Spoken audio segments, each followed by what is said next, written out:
باللہ من الشیطان الرجیم بسم اللہ الرحمن الرحیم رب اشرح لی صدری ویسر لی امری واحلل عقدۃ من لسانی یفقہوا قولی رب یسر ولا تعسر وتمم بالخیر وما توفیقی الا باللہ آمین یا رب العالمین۔ تمام بہنوں کو السلام علیکم ورحمۃ اللہ وبرکاتہ۔ الحمدللہ اللہ کی رحمت سے آج ہم رمضان کے بعد پہلا پروگرام کرنے جا رہے ہیں، اور آج ہمارے پروگرام کا موضوع ہے شیطان کی چالیں۔ اور اس موضوع کے انتخاب کی بڑی وجہ بھی یہ ہے کہ چونکہ ابھی رمضان گزرا ہے، جس میں اور آپ جو بھی نیکیاں اللہ کی رحمت اور اس کی توفیق سے کر پائے، اس کی بڑی وجہ یہ تھی کہ نیکیوں کا ماحول تھا، اللہ کی خاص رحمت تھی، اور یہ کہ شیطان قید تھا۔ اور اب جب کہ رمضان ختم ہو چکا اور شیطان کھل چکا، تو کس طرح اپنے ایمان کو بچانا ہے، کس طرح اپنی نیکیوں کی حفاظت کرنی ہے، کس طرح شیطان کی چالوں سے اپنے آپ کو بچانا ہے۔ تو انشاءاللہ تعالی میں اور آپ جس قدر اپنے دشمن کو پہچانیں گے، اس کو جانیں گے، کیسے وہ بہکاتا ہے، کیسے گمراہ کرتا ہے، کیسے چالیں چلتا ہے، تو انشاءاللہ تعالی میرا اور آپ کا اس سے بچنا آسان ہو جائے گا۔ اور اللہ کا کتنا احسان ہے کہ اللہ تعالیٰ نے میرے اور آپ کے دشمن کو مجھ پر اور آپ پر واضح کر دیا۔ اگر ہمیں معلوم ہی نہ ہوتا کہ وہ ہمارا دشمن ہے تو ہم کیسے اس سے بچ پاتے، جبکہ اس کی دشمنی کو پہچانتے ہوئے اور جانتے ہوئے بھی ہم اس کے داؤ میں آ جاتے ہیں۔ اور اگر ہم یہ بات نہ جانتے ہوتے تو کس قدر اس کے داؤ فریب میں مبتلا ہو جاتے۔ اللہ تعالیٰ قرآن میں سورہ فاطر میں فرماتے ہیں ان الشیطان لکم عدو فاتخذوہ عدوا، در حقیقت شیطان تمہارا دشمن ہے، اس لیے تم بھی اسے اپنا دشمن ہی سمجھو۔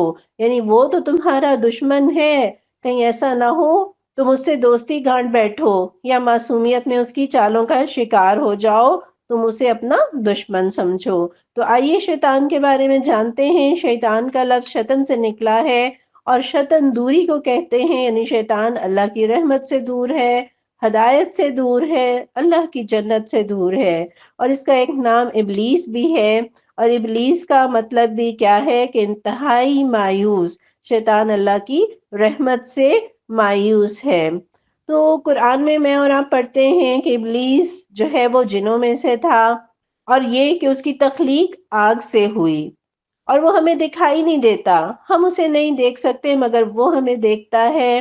پھر ایک طرف وہ یہ کہ آسمانوں کی طرف پرواز کر سکتا ہے، جہاں اللہ کے فرشتے رب کا حکم لے کر اترتے ہیں اور آپس میں گفتگو کرتے ہیں، اور یہ ان کی گفتگو کو سننے کی کوشش کرتا ہے، اور پھر ایک شہاب ثاقب اس پر پھینکا جاتا ہے، تو اس سے پتہ چلتا ہے کہ اس کی پرواز آسمانوں تک ہے۔ اور دوسری طرف دل تک اسے اپروچ ہے، دل کے اندر وہ وسوسہ اندازی کرتا ہے، انسانی جسم کے خون میں گردش کرتا ہے، اور اس سے کوئی انسان بھی مبرہ نہیں، خواہ وہ کوئی ولیوں کے خاندان ہی سے کیوں نہ ہو۔ نبی صلی اللہ علیہ وسلم کی ایک حدیث ہے، مسلم کی 5678 5678 نمبر کی حدیث، آپ صلی اللہ علیہ وسلم نے فرمایا شیطان انسان کی رگوں میں خون کی طرح دوڑتا ہے۔ یہ نہیں کہا کہ اس کے جسم میں یا اس کے خون میں وہ رہتا ہے یا کہیں چھپا بیٹھا ہوتا ہے یا چلتا ہے۔ اللہ کے نبی صلی اللہ علیہ وسلم کیا فرما رہے ہیں کہ وہ انسان کی رگوں میں خون کی طرح دوڑتا ہے۔ اور آپ یہ دیکھیے کہ میرا اور آپ کا دل ایک منٹ میں کم و بیش 75 دفعہ خون پمپ کرتا ہے، تو اسی سے اندازہ لگا لیجئے کہ شیطان کس قدر تیزی کے ساتھ انسان کی رگوں میں گردش کرتا ہے۔ پھر شیطان کو یہ سہولت بھی حاصل ہے کہ وہ شکلیں بدل لیتا ہے، کبھی انسان کی شکل میں، کبھی کسی خوبصورت عورت کی شکل میں، کبھی سانپ کی شکل میں، اور کبھی کالے کتے کی شکل میں۔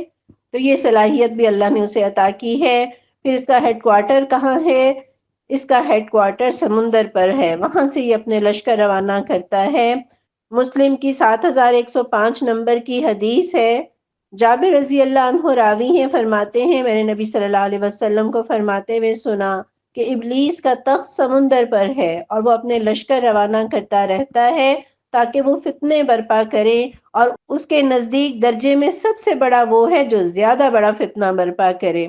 تو شیطان میرا اور آپ کا سب سے بڑا دشمن، اس کی حضرت انسان سے کھلی دشمنی ہے، یعنی وہ کوئی ڈھکا چھپا دشمن نہیں ہے، اس نے اس دشمنی کا اعلان اظہار کیا۔ سورہ صاد میں اللہ تعالیٰ فرماتے ہیں قَالَ فَبِعِزَّتِكَ لَأُغْوِيَنَّهُمْ أَجْمَعِينَ، شیطان نے کہا تیری عزت کی قسم میں ان سب لوگوں کو بہکا کر رہوں گا۔ یعنی آپ دیکھیے کہ وہ اپنے ارادے میں کس قدر پکا ہے کہ اس نے سب کو گواہ بنایا، اللہ کو، فرشتوں کو اور حضرت انسان کو گواہ بنا کر اس نے کہا کہ میں ان سب لوگوں کو بہکا کر چھوڑوں گا۔ میں اور آپ کسی کام کا ارادہ کرتے ہیں اور عموماً ہم اسے ظاہر نہیں کرتے، کس وجہ سے کہ شاید نہ کر سکیں اور پھر کہیں شرمندگی نہ ہو۔ اور آپ اس کو دیکھیے کہ اس نے کس طرح سے اپنے اس منصوبے کا اعلان کیا، گویا وہ اپنے عزم اور ارادے میں کس قدر پکا تھا۔ اور شیطان کو دیکھیے کہ اس نے اس کام میں اپنی ساری عمر وقف کر دی، کوئی موقع ہاتھ سے جانے نہیں دیتا اور انسانوں کو گمراہ کرنے کا وسیع تجربہ رکھتا ہے۔ حسن بصری رحمت اللہ علیہ سے کسی نے پوچھا کہ کیا شیطان سوتا بھی ہے؟ تو انہوں نے فرمایا کہ شیطان کو نیند آتی تو ہم لوگوں کو بہت راحت ملتی۔ اس سے پتہ چلتا ہے کہ شیطان تو سوتا بھی نہیں ہے، 24/7 وہ انسان کو بہکانے کے منصوبے پر کام کر رہا ہے۔ السلسلۃ الصحیحہ کی 3119 نمبر کی حدیث ہے، رسول اللہ صلی اللہ علیہ وسلم نے فرمایا کہ شیطان نے کہا تیری عزت کی قسم، جب تک ان کے جسموں میں روح ہوگی میں تیرے بندوں کو گمراہ کرتا رہوں گا۔ اور اللہ تبارک و تعالیٰ نے فرمایا کہ مجھے میری عزت اور جلال کی قسم، جب تک یہ مجھ سے بخشش طلب کرتے رہیں گے میں انہیں معاف کرتا رہوں گا۔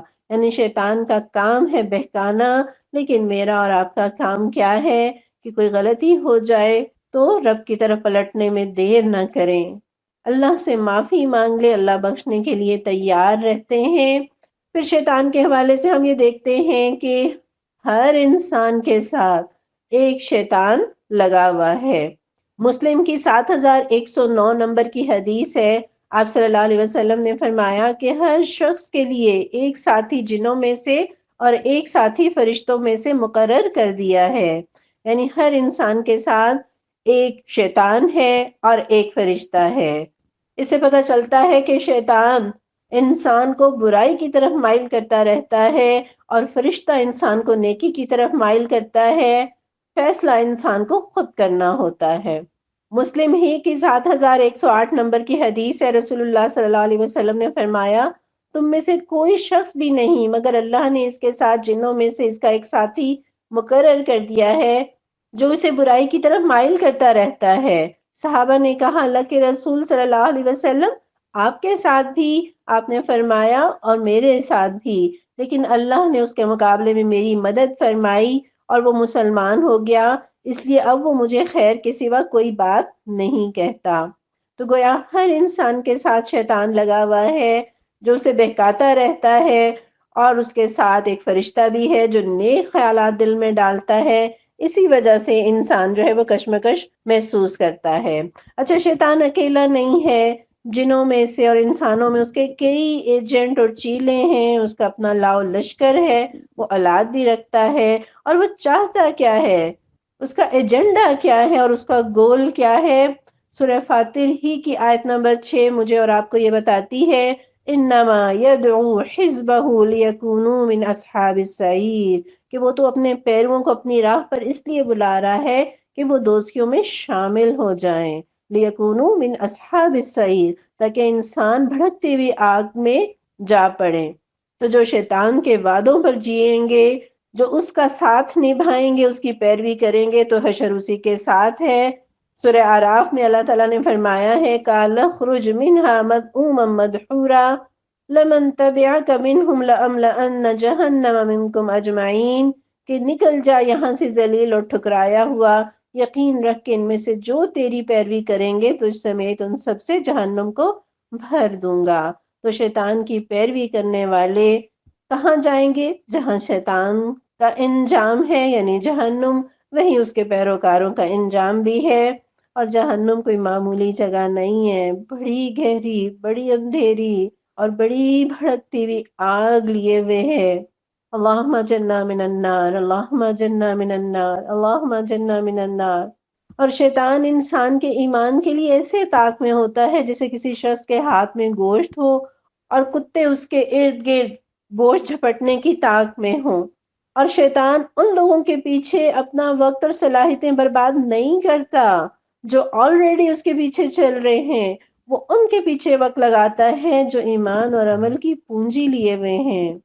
مصنف رحمہ اللہ کہتے ہیں کہ جاننا چاہیے کہ ابلیس کی مثال ایک متقی اور ایک دنیا دار کے ساتھ ایسی ہے جیسے ایک آدمی بیٹھا ہو اور اس کے سامنے کھانا نہ ہو، اس پر کتے کا گزر ہو اور اس نے اس کو دھتکارا تو وہ جھٹ چل دیا، پھر دوسرے شخص پر اس کا گزر ہوا اور اس کے آگے کھانا اور گوشت ہے، جب وہ اس کو دھتکارتا ہے تو وہ بھاگتا نہیں ہے۔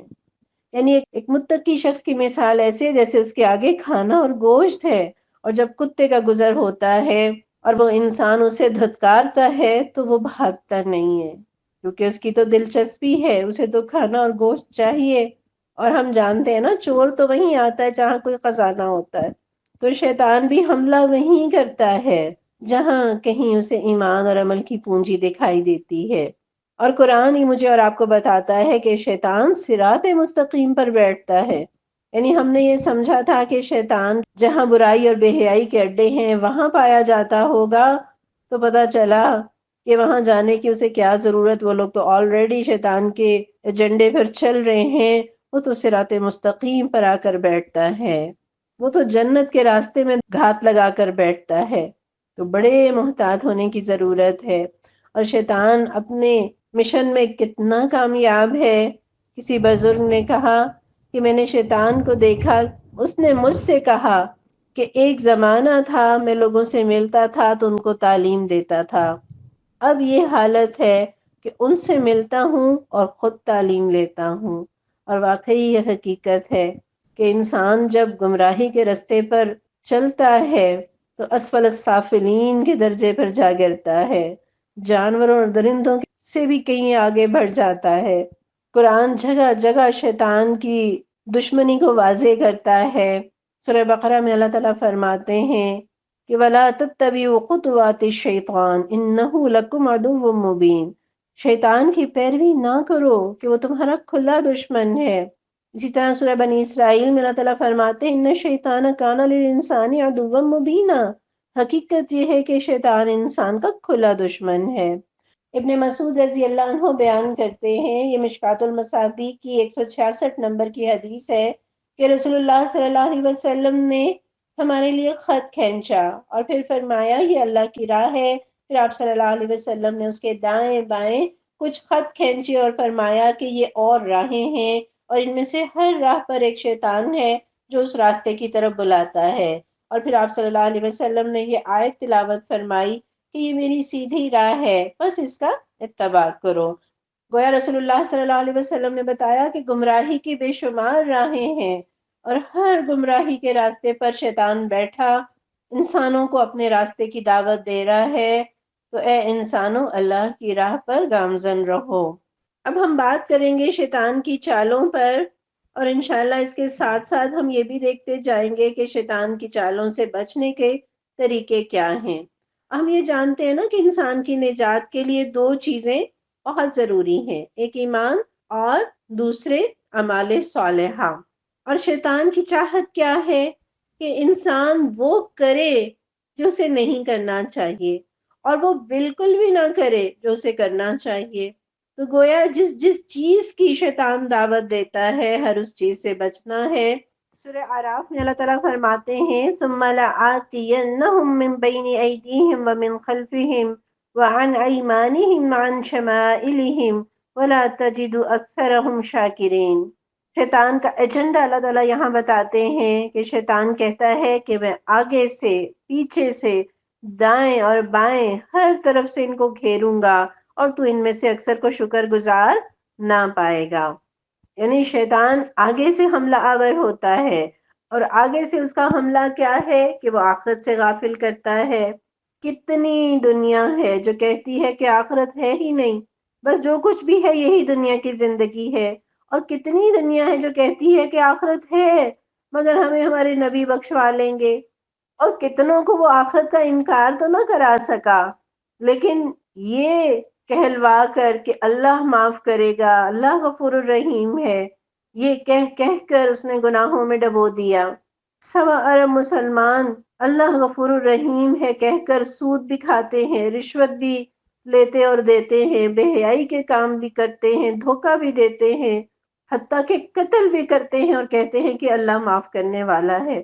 تو یہ شیطان کا آگے سے حملہ ہے، اور ایک آگے سے اس کے حملے سے مراد یہ ہے کہ جب انسان نیکی کی طرف آنے کی کوشش کرتا ہے، کسی نیکی کے کام کا ارادہ کرتا ہے، تو اس کے لیے مشکلات کھڑی کرتا ہے، اسے بے چینی میں مبتلا کرتا ہے، اسے پریشان کرتا ہے۔ پھر اسی طرح جو وہ پیچھے سے حملہ کرتا ہے، اس سے کیا مراد ہے کہ وہ دنیا پر فریفتہ کرتا ہے، کھا لے پی لے جی لے کے نام پر، فائدے اور نقصان کے نام پر دنیا کی حقیر زندگی کو بڑا بنا کر پیش کرتا ہے۔ پھر پیچھے سے ایک مراد یہ ہے کہ وہ بری صحبتیں یاد دلاتا ہے، گناہوں کی لذتیں وہ یاد دلاتا ہے کہ تم نے خواہ اپنے آپ کو پابندیوں میں جکڑ لیا۔ یاد کرو وہ موقع، یاد کرو وہ محفل، یاد کرو وہ دوستی، وہ گناہ۔ پھر پیچھے سے مراد یہ بھی ہے کہ وہ اسے توبہ سے مایوس کرتا ہے کہ اب اتنے گناہ کر چکے، اب تو تمہارے لیے واپسی کا کوئی راستہ نہیں ہے۔ پھر اسی طرح وہ دائیں جانب سے آتا ہے، اور دائیں جانب سے آنے سے مراد کیا ہے کہ وہ انسان کے اچھے کاموں کو بھی اپنے لیے استعمال کر لیتا ہے، کہ جب انسان نیکی کے راستے پر چلتا ہے تو وہ دوسروں کو حقیر اور اپنے آپ کو بہتر سمجھنے لگتا ہے، وہ نیکیوں کے تکبر میں مبتلا کر دیتا ہے، اور نیکی کا تکبر نیکیوں کو ایسے ہی برباد کرتا ہے جیسے سود، جھوٹ، زنا، چوری اور ڈاکے انسان کی زندگی کو برباد کر دیتے ہیں۔ اور شیطان انا خیرم منہ کہہ کر ہی تو راندہ درگاہ بنا تھا کہ میں اچھا ہوں، میں تو ٹھیک ہوں، میں تو دیندار ہوں۔ پھر وہ بائیں طرف سے حملہ آور ہوتا ہے، گناہوں کو خوبصورت بنا کر پیش کرتا ہے، اور بہت سے یہ فکرے آپ سنتے ہوں گے کہ بھلا میں اب انجوائے بھی نہیں کر سکتا، کیا میں آزادی کی زندگی نہیں جی سکتا، کیا میں خوش نہیں ہو سکتا؟ تو کس طرح سے بائیں جانب سے وہ حملہ آور ہوتا ہے، لیکن اللہ کا کس قدر کرم ہے کہ شیطان نیچے اور اوپر سے حملہ آور ہونے سے رہ گیا۔ نیچے زمین پر انسان سجدہ ریز ہو جائے، اور اوپر سے اللہ کی رحمت اور اس کی ہدایت اور وحی سے فائدہ اٹھا لے، اور رب سے دعائیں مانگ کر شیطان کے وار سے بچ جائے، تو یقیناً یہ دو راستے، اس کی اپروچ اللہ نے شیطان کو نہیں دی۔ اب ہم دیکھتے ہیں کہ شیطان کن کن دروازوں کے ذریعے سے انسان پر حملہ آور ہوتا ہے، تو اس میں سب سے بڑا دروازہ کون سا ہے؟ شیطان جہالت کے ذریعے سے انسان کو گمراہ کرتا ہے، اور مصنف رحمہ اللہ کہتے ہیں کہ سب سے بڑا دروازہ جس سے ابلیس لوگوں کے پاس آتا ہے وہ جہالت کا دروازہ ہے۔ بس ابلیس جاہلوں کے یہاں بے کھٹکے داخل ہوتا ہے، اور رہا عالم تو اس کے ہاں سوائے چوری کے کسی طرح نہیں آ سکتا۔ یعنی کسی عالم کو بھی وہ بخشتا تو نہیں ہے، لیکن کسی عالم کے ہاں جانے کے لیے اسے چور راستے تلاش کرنے پڑتے ہیں، لیکن جاہل کے پاس جانے کے لیے اسے کوئی پریشانی نہیں ہوتی، وہ بے کھٹکے ڈائریکٹ جاہل کو جو ہے وہ اپنے راستے پر چلا لیتا ہے اس کی جہالت کی وجہ سے۔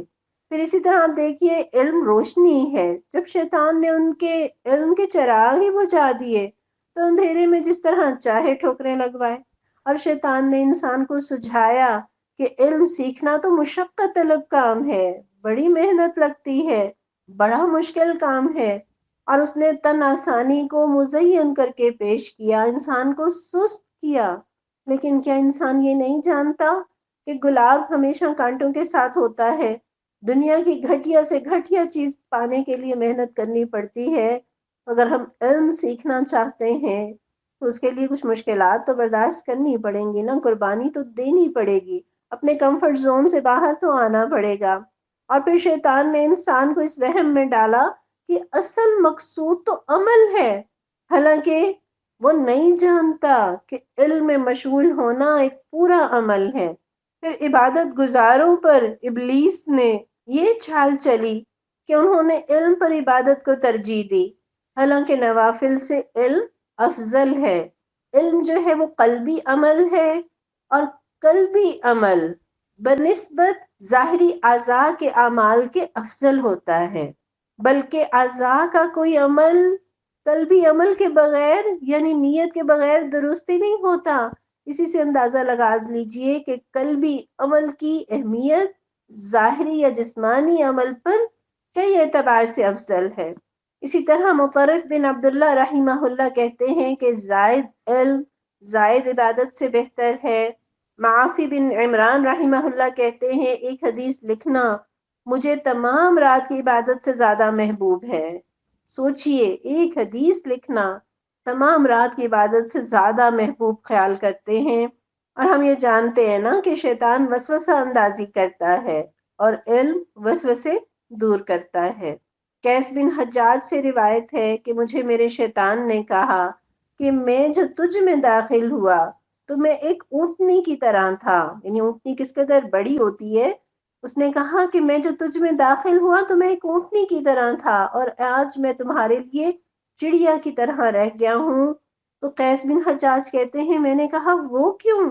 تو وہ کہنے لگا تم مجھے پگھلا دیتے ہو اللہ کی کتاب کے ساتھ۔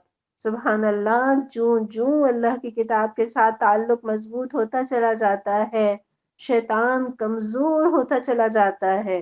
جتنا زیادہ اللہ کی کتاب کے قریب آئیں گے، جتنا اس کو سمجھنے کی کوشش کریں گے، جتنا اس پر عمل کرنے کی کوشش کریں گے، شیطان کی چالوں سے بچتے چلے جائیں گے۔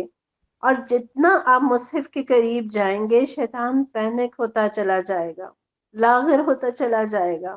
اور شیطان اسی لیے تو علم کے راستے سے بھلوا دیتا ہے۔ سورہ کہف میں میں نے اور آپ نے حضرت موسیٰ علیہ السلام کے سفر کی داستان پڑھی تھی کہ وہ مقام جہاں ان کی ملاقات استاد کے ساتھ ہونا تھی، شیطان نے اس مقام سے ان کو بھلوا دیا۔ اور شیطان تو عبادتیں بھی بھلا دیتا ہے۔ کئی بار یہ احساس ہوتا ہے کہ پتہ نہیں میرا وضو ہے کہ نہیں، پتہ نہیں میں پاک ہوں یا نہیں، پتہ نہیں میں نے کتنی رکعتیں پڑھی ہیں، اور نماز میں تو کتنی ہی کثرت سے وہ ہمیں بھلواتا ہے، اور بسا اوقات تو انسان نماز پڑھنا ہی بھول جاتا ہے۔ تو عبادتیں شیطان بھلوا دیتا ہے، اور علم جو کہ عبادت سے کئی گنا افضل ہے، وہ تو کسی صورت نہیں چاہتا کہ انسان علم کے رستے پر آئے۔ پھر ایک اور دروازہ جس کے ذریعے سے شیطان حملہ آور ہوتا ہے وہ ہے ریاکاری کا دروازہ۔ دنیا میں سب سے ریلائبل کام وہ ہوتا ہے جس کے گواہ زیادہ ہوں۔ آپ نے کہا میں نے بھی دیکھا تھا، فلاں نے کہا میں نے بھی اس کام کو ہوتے دیکھا تھا، کسی تیسرے نے بھی کہا کہ میں نے بھی یہ واقعہ دیکھا تھا۔ تو جتنے گواہ زیادہ ہوتے ہیں اتنا ہی آپ کو یہ یقین ہو جاتا ہے کہ واقعی یہ کام ہوا ہے۔ تو دنیا میں سب سے ریلائبل کام وہ ہے جس کے گواہ زیادہ ہوں، اور اللہ کی نظر میں سب سے ریلائبل کام وہ ہے جس کا گواہ صرف اللہ ہے۔ مالک بن دینار کہتے ہیں جو شخص سچے دل سے عامل نہ ہو اس سے کہو کہ کیوں بے فائدہ تکلیف اٹھاتے ہو، یعنی اگر اخلاص دل میں نہیں ہے تو کسی محنت کا کوئی فائدہ نہیں ہے۔ پھر آپ دیکھیے کہ انسان بسا اوقات چھپ کر کوئی نیکی کرتا ہے اور شیطان اسے مسلسل ابھارتا رہتا ہے کہ وہ نیکی کو بیان کرے۔ اس طرح وہ ہماری نیکیوں کو ریاکاری کی نظر کرنا چاہتا ہے۔ اور کیسے ہمارے اسلاف تھے، علامہ ابن جوزی رحمہ اللہ نے تلبیس ابلیس میں یہ واقعہ درج کیا ہے داؤد بن ابی ہند رحمۃ اللہ علیہ کا، کہ انہوں نے 20 سال تک روزہ رکھا اور ان کے گھر والوں کو بھی معلوم نہ ہوا کہ وہ روزے سے ہیں۔ سبحان اللہ، کیسے ممکن ہے یہ کہ کوئی انسان 20 سال تک مسلسل روزے رکھتا رہے اور اس کے گھر والے بھی نہ جان پائیں کہ وہ روزے رکھ رہے ہیں؟ اور یہ کیسے انہوں نے ممکن بنایا؟ اپنا کھانا گھر سے باندھ کر لے کر جاتے، اور جب بازار جاتے، یعنی بازار میں ممکن ہے تجارت کرتے ہوں گے یا دکان ہوگی، تو جب وہ اپنا کھانا گھر سے باندھ کر بازار جاتے تو کھانے کو اللہ کی راہ میں صدقہ کر دیتے۔ بازار والے یہ سمجھتے کہ گھر سے کھا کر آئے ہوں گے، گھر والے یہ جانتے کہ انہوں نے بازار جا کر کھا لیا ہوگا۔ یعنی اندازہ کیجئے کہ انہوں نے کس طرح سے اپنی نیکی کو اپنے اور رب کے درمیان ایک راز کی طرح رکھا۔ سفیان رحمہ اللہ نے کسی کو نماز پڑھتے دیکھ کر کہا کہ اس نماز کا تجھے کیا اجر ملے گا جسے لوگ دیکھ رہے ہیں۔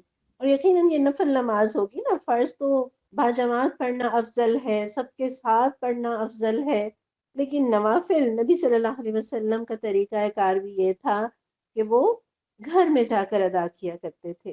ابو امامہ رحمہ اللہ نے کسی کو سجدے میں دیکھ کر کہا کہ یہ سجدہ کیا خوب ہوتا اگر تیرے گھر میں ہوتا۔ گویا اس طرح سے وہ بھی یہ تاکید کر رہے ہیں کہ اپنی نفلی عبادت کو تنہائی میں کرو تو بہتر ہے۔ ابراہیم بن ادہم رحمہ اللہ فرماتے ہیں کہ میں ایک خانقاہ میں راہب سے ملا، یعنی عیسائی راہب جہاں عبادت کیا کرتے ہیں اس خانقاہ کا تذکرہ کرتے ہیں کہ میں وہاں ایک راہب سے ملا جس کا نام سمان تھا۔ میں نے کہا سمان تم کتنی مدت سے خانقاہ میں ہو؟ اس نے کہا 70 برس ہو گئے۔ فرماتے ہیں میں نے کہا تم کیا کھاتے ہو؟ اصرار کرنے پر اس نے بتایا کہ میں ہر رات ایک چنا کھاتا ہوں۔ اللہ اکبر کبیرہ، ہر رات ایک چنا کھاتا ہوں۔ ابراہیم بن ادہم فرماتے ہیں میں نے کہا تمہارے دل میں کیا چیز جوش کرتی ہے کہ یہ چنا تمہیں کافی ہو جاتا ہے؟ تو اس نے کہا تمہیں وہ عبادت کی جگہ نظر آ رہی ہے، دیکھ رہے ہو؟ میں نے کہا ہاں۔ سامان نے کہا وہ لوگ سال میں ایک روز میری خانقاہ میں آتے ہیں، اس کی آرائش کرتے ہیں، اس کے گرد گھومتے ہیں، میری تعظیم کرتے ہیں۔ تو جب کبھی میرا نفس عبادت سے سستی کرنے لگتا ہے تو میں اس گھڑی اور اس دن کو یاد کر لیتا ہوں، اور اس گھڑی کی یاد کے لیے سال بھر اس مشقت کو برداشت کر لیتا ہوں۔ یعنی وہ سال میں ایک دن جب لوگ میری تعظیم کرتے ہیں تو وہ احساس مجھے سال بھر مشقت کرا لیتا ہے۔ اور پھر وہ کہنے لگا میں تجھے کچھ اور دکھاتا ہوں۔ بولا تم خانقاہ کے نیچے جا کھڑے ہو۔ فرماتے میں جب وہاں جا کر کھڑا ہوا تو اس نے رسی سے باندھ کر ایک آبخورا لٹکایا۔ میں نے دیکھا تو اس میں 20 چنے تھے۔ پھر مجھے کہا ان چنوں کو لے کر عبادت گاہ میں جاؤ کہ لوگوں نے مجھے یہ برتن لٹکاتے دیکھ لیا تھا۔ فرماتے میں عبادت خانے کی طرف گیا تو نصارہ میرے ارد گرد جمع ہو گئے، کہنے لگے بابا نے آپ کو کیا عطا کیا ہے؟ میں نے کہا اپنی غذا سے چنے دیے ہیں۔ نصارہ کہنے لگے یہ ہمیں دے دیجئے، ہم سے اس کی قیمت لے لیجئے۔ میں نے کہا 20 دینار دے دو۔ انہوں نے 20 اشرفیاں دے دیں۔ فرماتے ہیں پھر میں سامان کے پاس آیا، اس نے کہا تو نے غلطی کی، تو ان سے 20,000 مانگتا تو وہ تجھے وہ بھی دے دیتے۔ اور پھر وہ کہنے لگا اے حنیفی، یہ اس کی عزت ہے جو اللہ کو نہیں پوچھتا۔ اب تو سوچ لے کہ جو اللہ کی بندگی کرے اس کی کیا عزت ہوگی۔ سبحان اللہ، یہ واقعہ رونگٹے کھڑے کر دینے کے لیے کافی ہے کہ انسان کا نفس اس تعریف کے لیے اور اس ستائش کے لیے عبادت کی سختی کو برداشت کرے، تو ایسی عبادتوں کا کیا فائدہ۔ تو اطمینان رکھیے کہ اگر لوگ میری اور آپ کی کسی نیکی کو نہیں جانتے، نہیں قدر کرتے تو کوئی بات نہیں۔ کیا میرے اور آپ کے لیے یہ بات کافی نہیں ہے کہ اللہ جانتا ہے کہ میں اور آپ کتنی محنتیں کر رہے ہیں؟ اور آپ نوح علیہ السلام کو جانتے ہیں نا؟ کیسے جانتے ہیں؟ قرآن میں بارہا ان کا تذکرہ آیا ہے، ان کے نام پر تو ایک پوری سورت ہے۔ لیکن دوسری طرف ہم یہ بھی جانتے ہیں کہ کتنے ہی انبیاء ہیں جن کا نام تک قرآن میں نہیں آیا، ہم انہیں نہیں جانتے۔ تو کیا اس بنا پر کہ ہم انہیں نہیں جانتے کہ ان کا مرتبہ کم ہو گیا؟ ہرگز نہیں۔ کیا نوح علیہ السلام کو جانتے ہیں تو ان کا مرتبہ بڑھ گیا، اور جن انبیاء کو ہم نہیں جانتے تو ان کا مرتبہ گھٹ گیا؟ ہرگز نہیں۔ تو لوگوں کے جاننے یا نہ جاننے سے فرق نہیں پڑتا، اللہ جانتا ہے، اور یہی بات میرے اور آپ کے لیے کافی ہے۔ پھر شیطان کا ایک بہت بڑا ہتھیار جس کے ذریعے سے وہ انسانوں کو گمراہ کرتا ہے، وہ انسانوں کے اندر وسوسے پیدا کرتا ہے، اس کے دین میں شک پیدا کرتا ہے، اور جہاں شک آ جائے وہاں ایمان نہیں رہتا۔ اسی لیے آپ دیکھیں قرآن کے بالکل آغاز میں آپ یہ آیت پڑھتے ہیں ذَلِکَ الْکِتَابُ لَا رَیْبَ فِیہ، یہ وہ کتاب ہے جس میں کسی قسم کا کوئی شک نہیں۔ یعنی شک کی نگاہ سے اس کتاب کو پڑھو گے تو اس سے کوئی فائدہ نہیں اٹھا سکو گے۔ سب سے پہلے اپنے اندر سے شک کو نکالنا ہوگا۔ تو شیطان کی چال کیا ہے کہ وہ دین کے بارے میں شکوک و شبہات پیدا کرتا ہے، اللہ کی ذات کے بارے میں شکوک و شبہات پیدا کرتا ہے۔ بخاری کی 3276 3276 نمبر کی حدیث ہے، رسول اللہ صلی اللہ علیہ وسلم نے فرمایا تم میں سے کسی کے پاس شیطان آتا ہے اور تمہارے دل میں پہلے تو یہ سوال پیدا کرتا ہے کہ فلاں چیز کس نے پیدا کی، فلاں چیز کس نے پیدا کی، اور آخر میں بات جہاں تک پہنچاتا ہے کہ خود تمہارے رب کو کس نے پیدا کیا۔ تو جب کسی شخص کو ایسا وسوسہ ڈالے، یعنی شیطان جب کسی شخص کو ایسا وسوسہ ڈالے تو اسے اللہ سے پناہ مانگنی چاہیے اور شیطانی خیال کو چھوڑ دے، یعنی فوراً اللہ سے اس کی پناہ مانگ لے۔ اسی طرح ابو داؤد کی 5112 5112 نمبر کی حدیث ہے۔ ابن عباس رضی اللہ عنہ راوی ہیں، فرماتے ہیں ایک آدمی نبی صلی اللہ علیہ وسلم کی خدمت میں آیا اور کہنے لگا اے اللہ کے رسول صلی اللہ علیہ وسلم، ہمارے دل میں کچھ خیالات آتے ہیں، اور وہ اشارے کنائے سے کچھ اس طرح کہہ رہا تھا کہ ان خیالات کو زبان پر لانے کی بجائے کوئلہ ہو جانا اسے زیادہ پسند ہے۔ تو رسول اللہ صلی اللہ علیہ وسلم نے فرمایا اللہ اکبر، اللہ اکبر، اللہ اکبر، الحمد للہ الذی رد کیدہ الی الوسوسہ، یعنی حمد اس اللہ کی جس نے اس ابلیس کے مکر کو وسوسے کی طرف لوٹا دیا۔ گویا آپ صلی اللہ علیہ وسلم نے یہ طریقہ بتایا کہ کبھی ایسا کوئی برا خیال یا وسوسہ دل میں آئے تو یوں کہہ لیا جائے اللہ اکبر، اللہ اکبر، اللہ اکبر، الحمد للہ الذی رد کیدہ الی الوسوسہ۔ اور قرآن میں بھی اللہ تعالیٰ نے مومنوں کی شان یہ بتائی ہے کہ ان الذین اتقوا اذا مسهم طائف من الشیطان تذکروا فاذا هم مبصرون۔ حقیقت میں جو لوگ متقی ہیں ان کا حال تو یہ ہوتا ہے کہ کبھی شیطان کے اثر سے کوئی برا خیال اگر انہیں چھو بھی جاتا ہے تو وہ فوراً چوکنے ہو جاتے ہیں اور انہیں صاف نظر آنے لگتا ہے کہ ان کے لیے صحیح طریقہ کار کیا ہے۔ یعنی جو ہی شیطان انہیں پریشان کرتا ہے، وسوسہ اندازی کرتا ہے تو وہ فوراً چوکنے ہو جاتے ہیں۔ تو شیطان کی چال کیا ہے؟ سب سے پہلے وہ انسان کے دل میں برا خیال ڈالتا ہے، تو کیا کیجئے؟ اس خیال کو جھٹک دیجئے، آسان حل ہے اس مسئلے کا۔ اور اگر آپ نے اس خیال کو جگہ دے دی تو وہ خیال وسوسہ بن جائے گا۔ وسوسہ کے اندر تکرار ہے نا، یعنی بار بار وہ خیال لائے گا، اور اس مقام پر بھی میرے اور آپ کے پاس موقع ہے کہ اس وسوسے کو جھٹک دیں۔ لیکن اگر آپ نے اس وسوسے کو نہیں جھٹکا تو وہ وسوسہ کیا بن گیا؟ ہم بن گیا۔ جو سورہ یوسف میں ہم پڑھتے ہیں نا کہ اگر حضرت یوسف علیہ السلام اللہ کی برہان نہ دیکھ لیتے تو وہ برائی کا ارادہ کر بیٹھتے۔ تو خیال سے وسوسہ بنتا ہے، وسوسہ ہم بن جاتا ہے، اور اگر ہم کو جگہ دی جائے تو وہ ارادہ بن جاتا ہے۔ یہاں پر بھی موقع ہے پلٹنے کا، اللہ کی طرف پلٹ آئیں۔ ارادہ بھی کر لیا ہے تو اسے چھوڑ دیجئے، لیکن اگر ارادہ کر لیا تو وہ نیت بن گئی، نیت پر اگر جم گئے تو وہ عزم بن جاتا ہے۔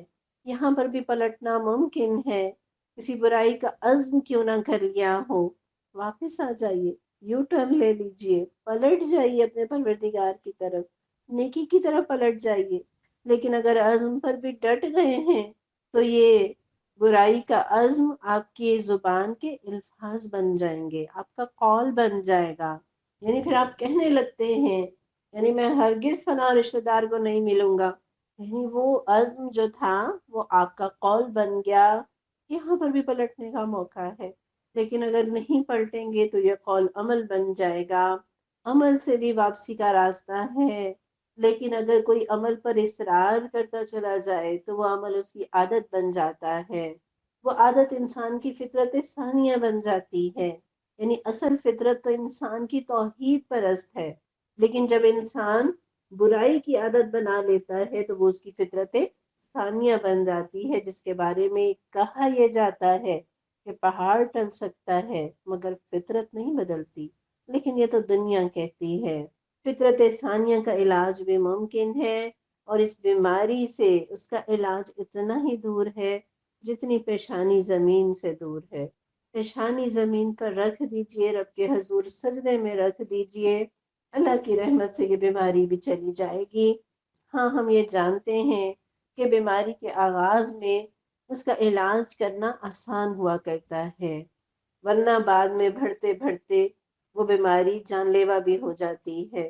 اسی طرح برائی کا بھی آغاز میں علاج آسان ہوا کرتا ہے، اور بر وقت اگر اس کا علاج نہ کیا جائے تو انسان کا ایمان خطرے میں پڑ جایا کرتا ہے۔ تو شیطان کی چالوں سے بچنے کی ضرورت ہے۔ سورہ ناس میں ہم یہی پڑھتے ہیں، اللہ سے دعا مانگتے ہیں، من شر الوسواس الخناس الذی یوسوس فی صدور الناس من الجنۃ والناس، کہ اللہ ہمیں اس شیطان کے وسوسوں کے شر سے بچا لیجئے جو لوگوں کے دلوں کے اندر وسوسہ اندازی کرتا ہے، خواہ وہ جنوں میں سے ہوں یا انسانوں میں سے۔ اور نبی صلی اللہ علیہ وسلم نے یہ بھی دعا سکھائی ہے، اللہم انی اعوذ بک من ہمزات الشیاطین واعوذ بک ربی ان یحضرون، پروردگار میں شیطان کی اکساہٹوں سے تیری پناہ مانگتی ہوں، اور اس بات سے بھی تیری پناہ مانگتی ہوں کہ وہ میرے قریب بھی پھٹکے۔ پھر اسی طرح شیطان کبھی تو اللہ کے بارے میں شکوک و شبہات پیدا کرتا ہے، کبھی اس کے حکموں کے بارے میں شکوک و شبہات پیدا کرتا ہے، کنفیوژن پیدا کرتا ہے، کبھی کسی گناہ کا خیال دل میں لاتا ہے، اور کبھی یہ احساس دلاتا ہے کہ یہ تو ہو ہی نہیں سکتا، یہ تو میں کر ہی نہیں سکتی، میں تو نیک نہیں بن سکتی، میں تو علم نہیں سیکھ سکتی۔ تو ان ہر طرح کے وسوسوں سے ہم اللہ کی پناہ مانگتے ہیں۔ اور شیطان کی اکساہٹوں سے اگر کوئی گناہ کر بھی بیٹھے تو اللہ کی رحمتیں کس قدر ہیں۔ وضو کر لیجئے، 2 رکعت نماز پڑھ لیجئے، رب سے دعا کیجئے، اللہ سارے گناہوں کو معاف کر دیتے ہیں۔ بلکہ سورہ فرقان میں تو ہم نے یہ بھی پڑھا کہ اللہ گناہوں کو نیکیوں سے بدل دیتے ہیں۔ گویا 70 سال کے گناہ مٹانے کے لیے 70 سال کی عبادت اور ریاضت نہیں چاہیے، ایک ندامت کا لمحہ 70 سال کے گناہ مٹانے کے لیے کافی ہے۔ اور اللہ کی رحمت کا اندازہ اس حدیث سے بھی لگا لیجئے، سلسلۃ الصحیحہ کی حدیث ہے 3847، 3847۔ رسول اللہ صلی اللہ علیہ وسلم نے فرمایا، بائیں طرف والا فرشتہ یعنی جو برائیاں لکھتا ہے، 6 ساعات یعنی 6 گھڑیوں تک غلطی کرنے والے مسلمان بندے کی غلطی لکھنے سے اپنا قلم روکے رکھتا ہے، اور اگر اس وقت کے اندر اندر ایسا مسلمان پچھتا کر اللہ سے بخشش طلب کرنا شروع کر دے تو وہ قلم رکھ دیتا ہے، یعنی وہ گناہ سرے سے لکھا ہی نہیں جاتا۔ اور اگر اتنے وقت میں بھی اسے ندامت کا موقع نہ ملے تو وہ ایک برائی لکھ لیتا ہے، یعنی 6 گھڑیوں تک گناہ کرنے کے باوجود گناہ لکھنے والا فرشتہ اس کا گناہ نہیں لکھتا، اس کا انتظار کرتا رہتا ہے کہ وہ رب کی طرف پلٹ آئے، نادم ہو جائے۔ یقیناً رب اپنی رحمتوں کے ساتھ اپنے بندوں کی طرف متوجہ رہتا ہے کہ کب کس وقت اس کا بندہ اس کی طرف پلٹے اور وہ اسے اپنے دامن رحمت میں جگہ دے دے۔ پھر اسی طرح شیطان کی ایک اور چال کیا ہے کہ وہ گناہوں کو مزین کر کے خوبصورت بنا کر پیش کرتا ہے، اور حضرت آدم کو بھی اس نے اسی طرح سے تو پھسلایا۔ سورہ طٰہٰ میں ہم پڑھتے ہیں کہ شیطان نے اس کو پھسلایا، کہنے لگا، آدم بتاؤں تمہیں وہ درخت جس سے ابدی زندگی اور لازوال سلطنت حاصل ہوتی ہے؟ یعنی اللہ کی نافرمانی کو اس نے کیا بنا کر پیش کیا کہ جو اللہ نے تمہیں اس درخت کے قریب جانے سے منع کیا ہے، اگر تم اس کا پھل کھا لوگے تو تمہیں ابدی زندگی حاصل ہوگی اور بڑا اختیار ملے گا۔ گویا گناہ کو اس نے مزین کر کے پیش کیا۔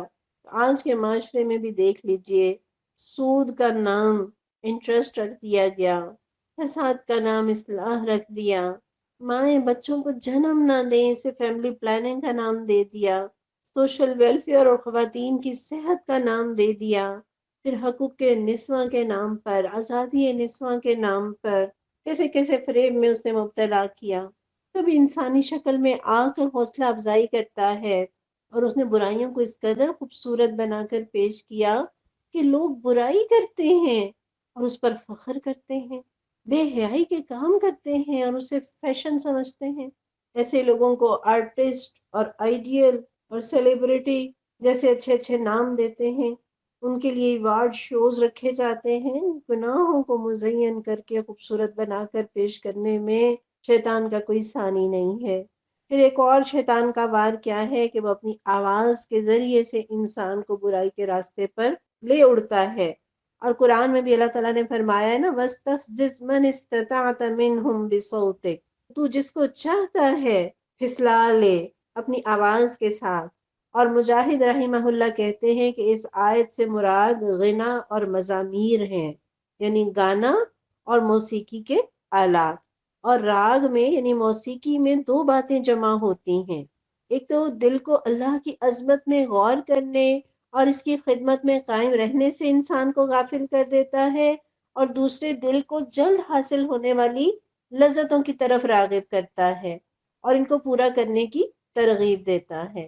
یعنی موسیقی میں یہ دو باتیں آپ کو ہمیشہ ملیں گی، ایک تو اللہ کی یاد سے غافل کرے گا، اس کے دین کی خدمت کی تو سوچ بھی نہیں آنے دے گا، اور دوسری طرف گناہ کی لذت میں مبتلا کرے گا، اس کی ترغیب دلائے گا۔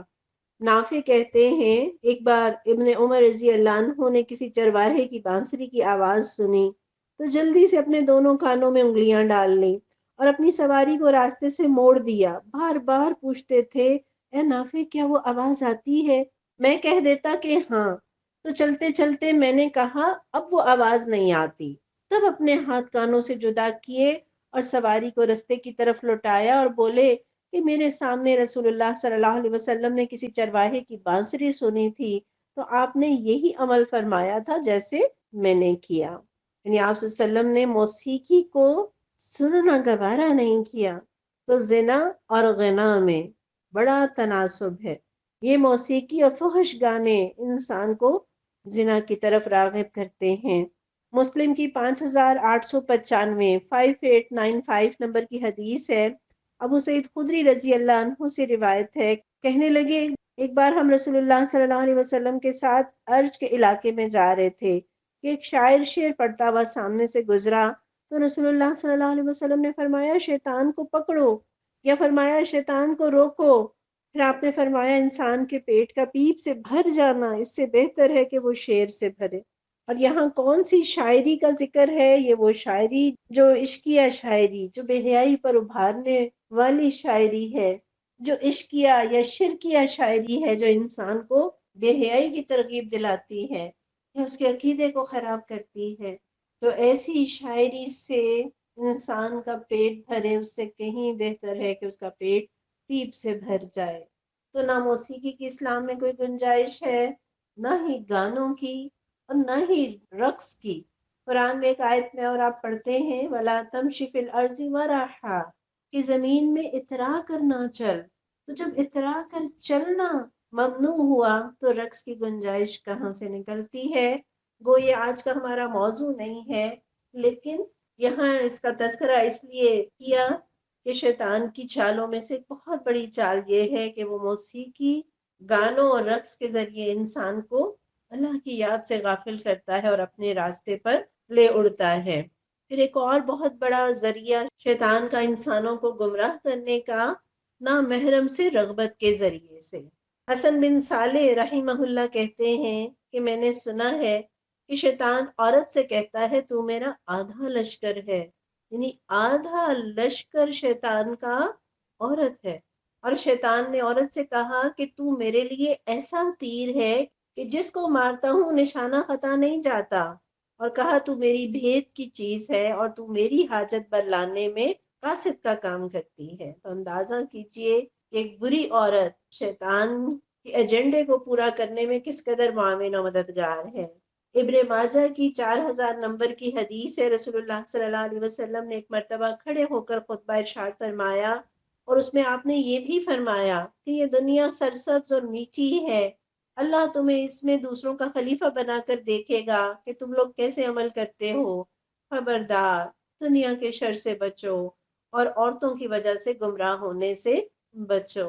اور یہ بات بھی ہمیں ایک حدیث سے پتہ چلتی ہے کہ اچھے بھلے عقل مند آدمی کی مت مار دیتی ہے یہ عورت۔ اور یہ کس عورت کا ذکر ہے؟ جو بناؤ سنگھار کر کے گھر سے نکلتی ہے یا خلوت میں کسی نامحرم کے ساتھ ہوتی ہے اور اپنی تزئین و آرائش، ناز و انداز، باتوں اور خوشبو اور ادخل گریبان سے نامحرم کو راغب کرتی ہے۔ مسلم کی 3407 3407 نمبر کی حدیث ہے، حضرت جابر رضی اللہ عنہ روایت کرتے ہیں کہ ایک عورت پر رسول اللہ صلی اللہ علیہ وسلم کی نظر پڑ گئی تو آپ اپنی اہلیہ حضرت زینب رضی اللہ عنہ کے پاس آئے۔ وہ اپنے لیے ایک چمڑے کو رنگ رہی تھیں۔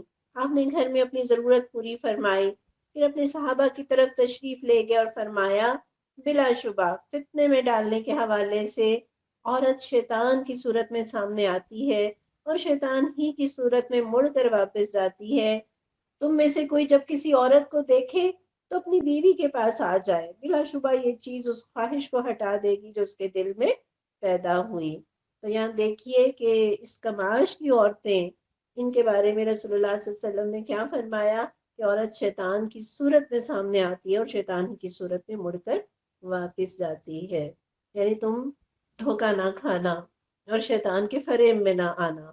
عبد الرحمن بن زیاد رحمہ اللہ فرماتے ہیں، تلبیس ابلیس میں یہ ابن جوزی رحمہ اللہ نے نقل کیا ہے واقعہ کہ ایک مرتبہ حضرت موسیٰ علیہ السلام کی ابلیس سے ملاقات ہوئی اور پوچھا کہ وہ کون سا کام ہے جس کے مرتکب ہونے سے تو انسان پر غالب آ جاتا ہے۔ تو ابلیس نے جواب دیا کہ جب آدمی اپنی ذات کو بہتر جانتا ہے، اپنے عمل کو بہت کچھ خیال کرتا ہے، اور پھر کہنے لگا اے موسیٰ میں تمہیں 3 باتوں سے ڈراتا ہوں۔ ایک تو غیر محرم عورت کے ساتھ تنہائی میں نہ بیٹھنا، کیونکہ جب کوئی غیر محرم کے ساتھ خلوت میں ہوتا ہے تو اس کے ساتھ میں بذات خود ہوتا ہوں، یعنی اس وقت میں کسی اپنے چیلے کو یا ایجنٹ کو روانہ نہیں کرتا بلکہ میں بذات خود اس کے ساتھ ہوتا ہوں، یعنی اس کو بہکانے کے لیے، اسے گمراہ کرنے کے لیے اور اس سے گناہ کروانے کے لیے میں خود وہاں موجود ہوتا ہوں۔ اور دوسرے، اللہ سے جو عہد کرو اسے پورا کرو، کیونکہ جب کوئی اللہ سے عہد کرتا ہے تو اس کا ہمراہی اپنے ساتھیوں کو چھوڑ کر میں خود ہوتا ہوں، یہاں تک کہ اس شخص اور رفاع عہد کے درمیان حائل ہو جاتا ہوں، اور یہ کام میں بذات خود کرتا ہوں، اپنے ساتھ والوں سے نہیں لیتا۔ اور یہ کہہ کر شیطان چل دیا اور کہا ہائے افسوس، موسیٰ نے وہ باتیں جان لی جن سے وہ بنی آدم کو ڈرائے گا۔ تو پتہ چلا کہ کسی نامحرم کے ساتھ تنہائی میں ہونا، ابلیس بذات خود وہاں موجود ہوتا ہے اور انسان سے پھر برائی کرانے کی کس قدر کوشش کرتا ہے۔ السلسلۃ الصحیحہ کی 1952 نمبر کی حدیث ہے، رسول اللہ صلی اللہ علیہ وسلم نے فرمایا تمہاری بہترین عورتیں وہ ہیں جو زیادہ محبت کرتی ہیں، زیادہ بچے جنتی ہیں، اتفاق کرنے والی اور غم گساری کرنے والی ہیں، جب وہ اللہ سے ڈریں، اور تمہاری بدترین عورتیں وہ ہیں جو زیب و زینت اختیار کرنے والی، تکبر کرنے والی ہیں، یہی عورتیں منافق ہیں۔ ان میں سے جنت میں اتنی ہی عورتیں جائیں گی جتنی تعداد کبوں میں سرخ چونچ اور سرخ پاؤں والے کبوں کی ہے، یعنی نہ ہونے کے برابر۔ اسی طرح مسلم کی 5582 5582 نمبر کی حدیث ہے، رسول اللہ صلی اللہ علیہ وسلم نے فرمایا اہل جہنم کی 2 ایسی قسمیں ہیں جن کو میں نے نہیں دیکھا، یعنی میں نے اپنی حقیقی زندگی میں ان کا مشاہدہ نہیں کیا۔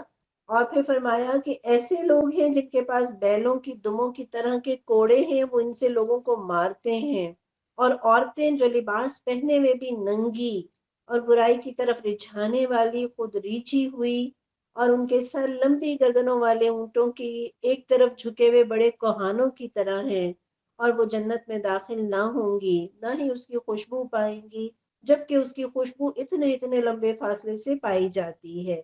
تو کیا پتہ چلا وہ عورتیں جو ایسا لباس پہنتی ہیں جن سے ان کا جسم بھی جھلکتا ہے، جو خود بھی ریجھنے والی اور لوگوں کو رجھانے والی ہیں، وہ جنت کی خوشبو بھی نہیں پائیں گی۔ حالانکہ آپ سوچ سکتے ہیں تو جنت جس کے اندر اس قدر باغات ہیں، پھل ہیں، پھول ہیں، عود اور عنبر، کھانے اور ان کی خوشبوئیں، کیسی کیسی مہک اٹھ رہی ہوگی جنت میں سے، اور کتنی دور تک اس کی خوشبو جا رہی ہوگی، لیکن ایسی عورتیں جنت سے اس قدر دور رکھی جائیں گی کہ وہ جنت کی خوشبو بھی نہیں پا سکیں گی۔ اور حضرت عمر رضی اللہ عنہ نے فرمایا 2 بوسیدہ ہڈیاں بھی خلوت میں تنہا ہوں گی تو ایک دوسرے کا قصد کریں گی۔ کیا سمجھ آئی کہ بڑی عمر ہو کیوں نہ پہنچ جائیں تو بھی نہ محرم کے ساتھ تنہائی نہ اختیار کریں۔ اور شیطان کی یہی چال ہی تو ہے کہ اس نے نکاح کو مشکل بنا دیا اور زنا کو آسان۔ نکاح کو کس طرح سے مشکل بنایا، اس کے اخراجات، اس کی رسمیں، خواہشات اور سٹینڈرڈ کس قدر ہائی ہو گئے، اور زنا کو کس قدر آسان کر دیا، کس طرح سے اس نے لوگوں کو کم لباسی پر آمادہ کیا۔ ہر جگہ مرد اور عورت کا اختلاط، تصاویر، ویڈیوز، فلمیں، ڈرامے، گانے اور موبائل کا غلط استعمال، ان ساری چیزوں نے زنا کو ہی تو آسان بنایا ہے۔ اور شیطان کا تو یہ ہدف ہے۔ مسلم کی 7106 نمبر کی حدیث ہے، رسول اللہ صلی اللہ علیہ وسلم نے فرمایا، ابلیس اپنا تخت پانی پر بچھاتا ہے، پھر وہ اپنے لشکر روانہ کرتا ہے، اور اس کے سب سے زیادہ قریب وہ ہوتا ہے جو سب سے بڑا فتنہ ڈالتا ہے۔ ان میں سے ایک آ کر کہتا ہے میں نے فلاں فلاں کام کیا، وہ کہتا ہے تم نے کچھ نہیں کیا۔ پھر ان میں سے ایک آ کر کہتا ہے میں نے اس شخص کو جس کے ساتھ میں تھا اس وقت تک نہیں چھوڑا، یہاں تک کہ اس کے اور اس کی بیوی کے درمیان تفریق کرا دی۔ کہا وہ اس کو اپنے قریب کرتا ہے اور کہتا ہے تم سب سے بہتر ہو۔ اور ایک اور روایت میں آتا ہے کہ راوی کہتے ہیں پھر وہ اسے اپنے ساتھ لگا لیتا ہے۔ اس کو جس نے ایک میاں اور بیوی کے درمیان جدائی کرا دی، تو یہ شیطان کا سب سے بڑا ہدف ہے۔ تو کبھی اپنے زوج کو کمپیئر نہ کرے، شکر گزاری کی عادت بنا لیں، چھوٹی چھوٹی باتوں کو ایشو نہ بنائیں، درگزر کرنا سیکھیں، اپنے گھر کو نہ برباد کریں۔ پھر ایک اور بڑا دروازہ جس کے ذریعے سے شیطان انسان کو گمراہ کرتا ہے وہ بدعتوں کا دروازہ ہے، اور بدعتیں شیطان کو گناہ سے زیادہ پسند ہیں۔ کوئی گناہ کرنے والا انسان تو جب گناہ کر رہا ہوتا ہے اسے گناہ سمجھتا ہے، اس کے دل میں ندامت بھی ہوتی ہے، احساس بھی ہوتا ہے، اسے یہ خیال بھی ہوتا ہے کہ یہ گناہ ہے، اسے نہیں کرنا چاہیے، یہ غلط کام ہے، اور یہ احساس ممکن ہے اس سے گناہ چھڑوا لے، اس سے توبہ کرا لے۔ لیکن جس گناہ کو وہ نیکی سمجھ کے کر رہا ہے، ثواب سمجھ کے کر رہا ہے، اس سے پلٹنے کی امید نہیں کی جا سکتی۔ تو شیطان بدعتوں کے ذریعے سے انسان کو گمراہ کرتا ہے، اور اسی عنوان سے ایک بات یہ کہ وَأَن تَقُولُوا عَلَى اللَّهِ مَا لَا تَعْلَمُونَ، وہ اللہ کا نام لے کر ایسی باتیں کہلواتا ہے جنہیں وہ نہیں جانتے کہ اللہ نے فرمائی ہیں، یعنی وہ حق کو ناحق اور ناحق کو حق کہلوانے کی کوشش کرتا ہے۔ کبھی اللہ کے نام سے ہم ایسی باتیں منسوخ کرتے ہیں، دین میں یہ ہے، اللہ نے یہ فرمایا ہے، یا اللہ نے یہ نہیں فرمایا، حالانکہ ہم نہیں جانتے کہ واقعی اللہ نے یہ بات فرمائی ہے یا نہیں فرمائی۔ پھر اسی طرح سے نبی صلی اللہ علیہ وسلم سے کسی بات کو منسوخ کرنا کہ آپ نے یہ بات فرمائی ہے، حالانکہ آپ نے یہ بات نہیں فرمائی ہوتی۔ ہم نہیں جانتے وہ حدیث ہے بھی یا نہیں، وہ مستند ہے کہ نہیں، اور ہم اسے بیان کرتے چلے جاتے ہیں، شیئر کرتے چلے جاتے ہیں۔ مسلم کی 17 نمبر کی حدیث ہے، ابن مسعود رضی اللہ عنہ فرماتے ہیں بلا شبہ شیطان کسی آدمی کی شکل اختیار کرتا ہے، پھر لوگوں کے پاس آتا ہے اور انہیں جھوٹ پر مبنی کوئی حدیث سناتا ہے، پھر وہ بکھر جاتے ہیں۔ ان میں سے کوئی آدمی کہتا ہے میں نے ایک آدمی سے حدیث سنی ہے، میں اس کا چہرہ تو پہچانتا ہوں پر اس کا نام نہیں جانتا، وہ حدیث سنا رہا تھا۔ یعنی بالکل اس طرح سے شیطان انسانوں کے درمیان آ کر ان سے ایسی باتیں کر جاتا ہے جنہیں وہ نبی صلی اللہ علیہ وسلم سے منسوب بتاتا ہے، وہ اسے حدیث سمجھ رہے ہوتے ہیں حالانکہ وہ حدیث نہیں ہوتی۔ تو بہت محتاط رویہ اپنانے کی ضرورت ہے۔ پھر اسی طرح اللہ کا نام لے کر ہم بعض ایسے فقرے بولتے ہیں جن کی کوئی ایتھینٹسٹی، کوئی دلیل میرے اور آپ کے پاس نہیں ہوتی۔ جیسے بعض اوقات لوگ کہتے ہیں نا کہ فلاں سے دیکھا اللہ نے بدلہ لے لیا، اس پر کوئی مصیبت آ گئی، بیماری آ گئی، اور ہم کہنے لگ جاتے ہیں کہ دیکھا اللہ نے اس سے بدلہ لے لیا۔ ہم جانتے ہیں کیا واقعی اللہ نے اس سے بدلہ لیا ہے؟ کیا ہم اس کے دل کے حال کو جانتے ہیں؟ ہو سکتا ہے وہ رب کی طرف پلٹ گیا ہو، اس نے توبہ کر لی ہو، اور اللہ اس آزمائش کے ذریعے اسے اور اپنے قریب کرنا چاہتا ہو، نکھارنا چاہتا ہو، اس کے گناہوں کو جھاڑنا چاہتا ہو۔ ہم کیسے کہہ دیتے ہیں کہ اللہ نے بدلہ لے لیا؟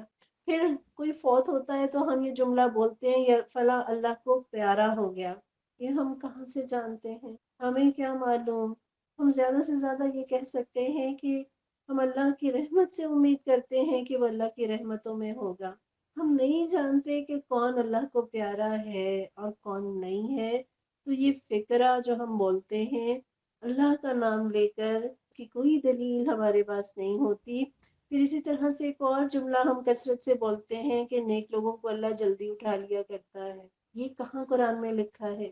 کہاں حدیث میں لکھا ہے؟ بلکہ قرآن میں تو ہم نے یہ دیکھا کہ حضرت نوح علیہ السلام نے 950 سال تو تبلیغ کی عمر پائی، تو ہمیں کس نے بتایا کہ اللہ نیک لوگوں کو جلدی اٹھا لیتا ہے؟ تو جس جس فکرے میں ہم اللہ کا نام لیتے ہیں خود اپنا جائزہ لے لیں کہ کیا وہ فکرہ، کیا وہ بات ہمیں قرآن سے معلوم ہوئی ہے یا کسی صحیح حدیث سے معلوم ہوئی ہے، یا یہ ہمارے زبانوں کی اختراع ہے۔ تو اللہ مجھے اور آپ کو اپنی اصلاح کرنے والا بنا دے۔ پھر ایک اور بڑا ذریعہ شیطان کا انسان کو گمراہ کرنے کا وہ یہ ہے کہ نیکی پر غرور کے ذریعے سے، تکبر کے ذریعے سے وہ انسان کی نیکیوں کے سرمایے کو ضائع کر دیتا ہے۔ ابلیس کی خود کی ہزاروں سالوں کی عبادتیں تکبر نے زیرو کر دی، تو کبھی بھی نیکی پر تکبر نہ ہو۔ پھر اسی طرح غصے کے ذریعے سے وہ انسان کو گمراہ کرتا ہے، اور آج جیلیں غصے کی وجہ سے تو بھری ہوئی ہیں، وہ انسانوں کو بھڑکاتا ہے۔ علامہ ابن جوزی رحمہ اللہ کی کتاب تلبیس ابلیس میں یہ درج ہے۔ وہب بن منبہ رحمہ اللہ فرماتے ہیں شیطان سے پوچھا گیا کہ اولاد آدم کی کون سی ایسی خصلت ہے جو ان کے بارے میں تیری بڑی معاون ہوتی ہے؟ شیطان نے جواب دیا، تیزی اور غضب، یعنی جلد بازی اور غصہ۔ پھر وہ کہنے لگا، جب انسان تند مزاج ہوتا ہے تو ہم شیاطین اس کو اس طرح الٹتے پلٹتے ہیں جیسے لڑکے گیند کو لڑکاتے پھرتے ہیں۔ یعنی آپ سوچئے جس طرح سے لڑکے کسی بال کو ٹھوکریں مارتے اور لڑکاتے پھرتے ہیں، جب انسان تند مزاج ہوتا ہے نا، غصیلا ہوتا ہے، تو شیطان اس سے اس طرح سے اپنے کام کا بنا لیا کرتا ہے۔ غصہ انسان کی عقل کو مار دیتا ہے۔ اور سورہ بنی اسرائیل میں اللہ تعالیٰ فرماتے ہیں وَقُلْ لِعِبَادِي يَقُولُوا الَّتِي هِيَ أَحْسَنُ إِنَّ الشَّيْطَانَ يَنزَغُ بَيْنَهُمْ إِنَّ الشَّيْطَانَ كَانَ لِلْإِنسَانِ عَدُوًّا مُبِينًا۔ اے محمد صلی اللہ علیہ وسلم میرے بندوں سے کہہ دیجئے کہ زبان سے وہ بات نکالا کریں جو بہترین ہو۔ دراصل یہ شیطان ہے جو انسانوں کے درمیان فساد ڈلوانے کی کوشش کرتا ہے۔ حقیقت یہ ہے کہ شیطان انسان کا کھلا دشمن ہے۔ اسی طرح ایک واقعہ حضرت ابوبکر رضی اللہ عنہ کا ملتا ہے بخاری میں 6141 6141 نمبر پر، کہ ایک مرتبہ ابوبکر رضی اللہ عنہ ایک مہمان یا کئی مہمان لے کر گھر آئے۔ پھر آپ شام ہی سے نبی صلی اللہ علیہ وسلم کے پاس چلے گئے، اور جب وہ لوٹ کر آئے تو ابوبکر رضی اللہ عنہ کے صاحبزادے فرماتے ہیں کہ میری والدہ نے کہا کہ آج آپ مہمانوں کو چھوڑ کر کہاں رہ گئے تھے؟ ایسے ہی لگ رہا ہے نا جیسے ہمارے گھروں کی کہانی ہے۔ ابوبکر رضی اللہ عنہ نے پوچھا، کیا تم نے ان کو کھانا نہیں کھلایا؟ انہوں نے کہا، ہم نے تو کھانا ان کے سامنے پیش کیا لیکن انہوں نے انکار کیا۔ یہ سن کر ابوبکر رضی اللہ عنہ کو غصہ آ گیا۔ انہوں نے گھر والوں کو برا بھلا کہا، دکھ کا اظہار کیا اور قسم کھا لی کہ میں کھانا نہیں کھاؤں گا۔ ابوبکر رضی اللہ عنہ کے صاحبزادے عبد الرحمن کہتے ہیں کہ میں تو ڈر کے مارے چھپ گیا، تو آپ نے پکارا، ارے کدھر ہے، ادھر آ۔ اور میری والدہ نے بھی قسم کھا لی کہ اگر وہ کھانا نہیں کھائیں گے تو وہ بھی کھانا نہیں کھائیں گی۔ اس کے بعد مہمانوں نے بھی قسم کھا لی اگر ابوبکر کھانا نہیں کھائیں گے تو وہ بھی نہیں کھائیں گے۔ آخر ابوبکر رضی اللہ عنہ نے کہا کہ یہ غصہ کرنا تو شیطانی کام تھا۔ پھر آپ نے کھانا منگوایا، خود بھی مہمانوں کے ساتھ کھایا، اور اس کھانے میں یہ برکت ہوئی کہ جب یہ لوگ ایک لقمہ اٹھاتے تو نیچے سے کھانا اور بھی بڑھ جاتا۔ ابوبکر رضی اللہ عنہ نے کہا اپنی بیوی سے، اے بنی فراس کی بہن، یہ کیا ہو رہا ہے کہ کھانا تو اور بڑھ گیا؟ انہوں نے کہا، اے میری آنکھوں کی ٹھنڈک، اب یہ اس سے بھی زیادہ ہو گیا ہے جبکہ ہم نے کھانا کھایا بھی نہیں تھا، یعنی جب ابھی کھانے کو ٹچ بھی نہیں کیا تھا اس وقت کھانا جس مقدار میں تھا کھانا کھانے کے بعد اس سے بھی زیادہ بڑھ گیا۔ پھر سب نے کھانا کھایا اور اس میں سے نبی صلی اللہ علیہ وسلم کی خدمت میں بھی بھیجا، اور حضور صلی اللہ علیہ وسلم نے بھی اس کھانے میں سے کھایا۔ اس واقعے سے ہمیں پتہ چلتا ہے کہ ایسا ہو جایا کرتا ہے کہ کبھی کسی کو غصہ آ جائے، لیکن جیسے ہی احساس ہو انا کا مسئلہ نہ بنائیں، فوراً پلٹ آئیں، تو آپ دیکھیں کہ کیسی خیر و برکت اللہ تعالیٰ عطا کرتے ہیں۔ مسلم کی 7103 نمبر کی حدیث ہے، نبی صلی اللہ علیہ وسلم نے فرمایا کہ شیطان اس بات سے نا امید ہو گیا کہ جزیرہ عرب میں نماز پڑھنے والے اس کی عبادت کریں گے، لیکن وہ ان کے درمیان لڑائی جھگڑے کرانے سے مایوس نہیں ہوا۔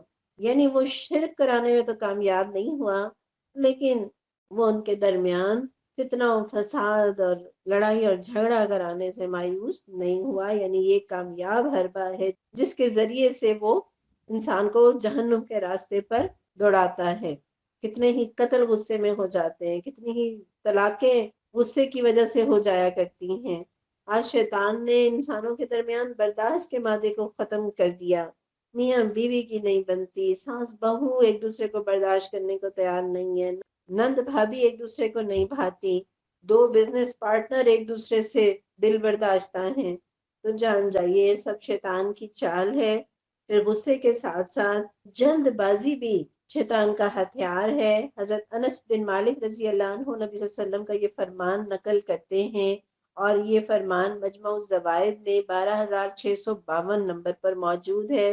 آپ نے فرمایا اطمینان سے کام کرنا اللہ کی طرف سے ہوتا ہے، اور جلد بازی شیطان کی طرف سے ہوتی ہے، اور اللہ سے زیادہ معذرت قبول کرنے والا اور کوئی نہیں، اور اللہ کے نزدیک حمد سے زیادہ پسندیدہ چیز اور کوئی نہیں۔ تو گویا جلد بازی شیطان کی اکساہٹ کا نتیجہ ہے، جلدی فیصلہ کرنا، جلدی جلدی بات کرنا، فوراً ججمنٹل ہو جانا، دوسروں کی بات کاٹ دینا، دعا میں جلد بازی کرنا، یہ ساری چیزیں شیطان کی اکساہٹ کا نتیجہ ہے۔ پھر ایک اور ذریعہ شیطان کے وار کا حرام کھانے کے ذریعے سے۔ اللہ تعالیٰ قرآن میں فرماتے ہیں یا ایھا الناس کلوا مما فی الارض حلالا طیبا ولا تتبعوا خطوات الشیطان انہ لکم عدو مبین۔ لوگوں زمین میں جو حلال اور پاک چیزیں ہیں انہیں کھاؤ، اور شیطان کے بتائے ہوئے راستوں پر نہ چلو کہ وہ تمہارا کھلا دشمن ہے۔ گویا حلال اور پاک کھائیں گے تو شیطان کے راستے پر چلنے سے بچ پائیں گے، اور جو حرام کھائیں گے تو یہ حرام کھانے کی نحوست ہے کہ انسان پھر گناہ ہی کرتا ہے، اور حلال کھانے کی یہ برکت ہوتی ہے کہ پھر نیکیوں کی توفیق ہوتی ہے، اور حرام کھانے کی تو یہ بھی نحوست ہے کہ کوئی انسان نیکی کر بھی لے تو وہ قبول نہیں ہوتی۔ مسلم کی 6649 6649 نمبر کی حدیث ہے کہ رسول اللہ صلی اللہ علیہ وسلم نے فرمایا جب اللہ نے جنت میں حضرت آدم علیہ السلام کی صورت بنا لی تو جب تک چاہا ان کے جسد کو وہاں رکھا، ابلیس اس کے ارد گرد گھوم کر دیکھنے لگا کہ وہ کیسا ہے۔ جب اس نے دیکھا کہ وہ جسم اندر سے کھوکھلا ہے تو اس نے جان لیا کہ اسے اس طرح پیدا کیا گیا ہے کہ یہ خود پر قابو نہیں رکھ سکتا، یعنی اس نے جو اس کو اندر سے کھوکھلا پایا تو اس نے جان لیا کہ یہ پیٹ اور خواہشات کے ذریعے سے میں اس کو قابو کر سکتا ہوں۔ تو حرام کھانے سے بھی بچنا ہے، اور ہر وقت کھانے کی پلاننگ کرتے رہنا، ساری انرجی، سارا وقت، ساری صلاحیتیں کھانے اور کمانے پر ہی لگا دینا، اور پھر کھا کر سستی کا شکار ہو جانا، فرائض سے غافل ہو جانا، یہ شیطان کا حربہ ہے۔ اور رمضان ہمارے کھانے ہی کو تو کنٹرول کرنا سکھاتا ہے۔ ثابت بنانی رحمہ اللہ کہتے ہیں کہ ہمیں یہ حدیث پہنچی کہ ابلیس حضرت یحییٰ علیہ السلام پر ظاہر ہوا، انہوں نے دیکھا کہ اس کے اوپر ہر قسم کے لٹکن ہیں۔ پوچھا ابلیس یہ لٹکن کیسے ہیں جو تجھ پر نظر آتے ہیں؟ کہنے لگا یہ دنیا کی شہوتیں ہیں جن میں فرزند آدم کو مبتلا کرتا ہوں۔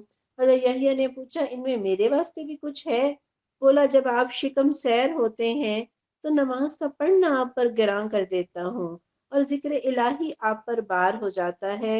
حضرت یحییٰ علیہ السلام نے فرمایا اللہ کی قسم میں اب کبھی پیٹ بھر کر کھانا نہ کھاؤں گا۔ تو ابلیس بولا اللہ کی قسم میں اب کبھی کسی مسلمان کی خیر خواہی نہیں کروں گا، یعنی میں نے آپ کو بتا دیا اور آپ میری چال کو جان گئے، اور اب آپ پر میرا زور نہیں چلے گا، تو آئندہ میں کسی کے ساتھ خیر خواہی نہیں کروں گا، یعنی اسے اپنی چال نہیں بتاؤں گا۔ یہ واقعہ بھی علامہ ابن جوزی کی کتاب تلبیس ابلیس میں درج ہے۔ پھر شیطان شخصیت پرستی کے ذریعے سے انسان کو گمراہ کرتا ہے، اور امام غزالی رحمۃ اللہ علیہ نے کیا خوبصورت بات کہی کہ شخصیت پرستی بت پرستی سے بھی زیادہ خطرناک ہوتی ہے، کیونکہ بت کا دماغ نہیں ہوتا کہ جو خراب ہو جائے، لیکن جب تم انسان کی پوجا کرتے ہو تو وہ فرعون بن جاتا ہے۔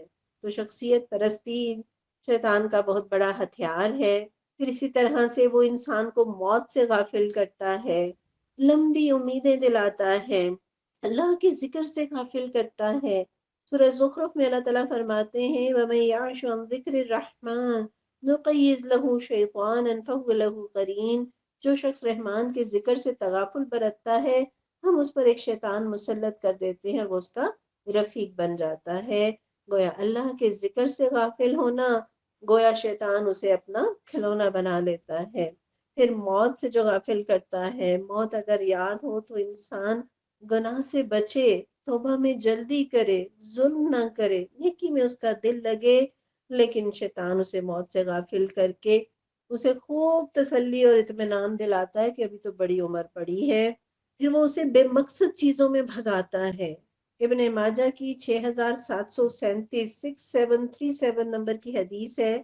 حضرت انس بن مالک رضی اللہ عنہ سے روایت ہے کہ رسول اللہ صلی اللہ علیہ وسلم نے ایک آدمی کو کبوتر کا پیچھا کرتے ہوئے دیکھا تو فرمایا شیطان کا پیچھا کر رہا ہے، یعنی ایک بے مقصد چیز کے پیچھے انسان بھاگا چلا جا رہا ہے، یعنی گویا وہ بے مقصد کام بھی شیطان ہے اور اس کا پیچھا کرنے والا بھی شیطان ہے۔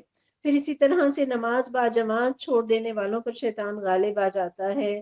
ابو داؤد کی 547 نمبر کی حدیث ہے۔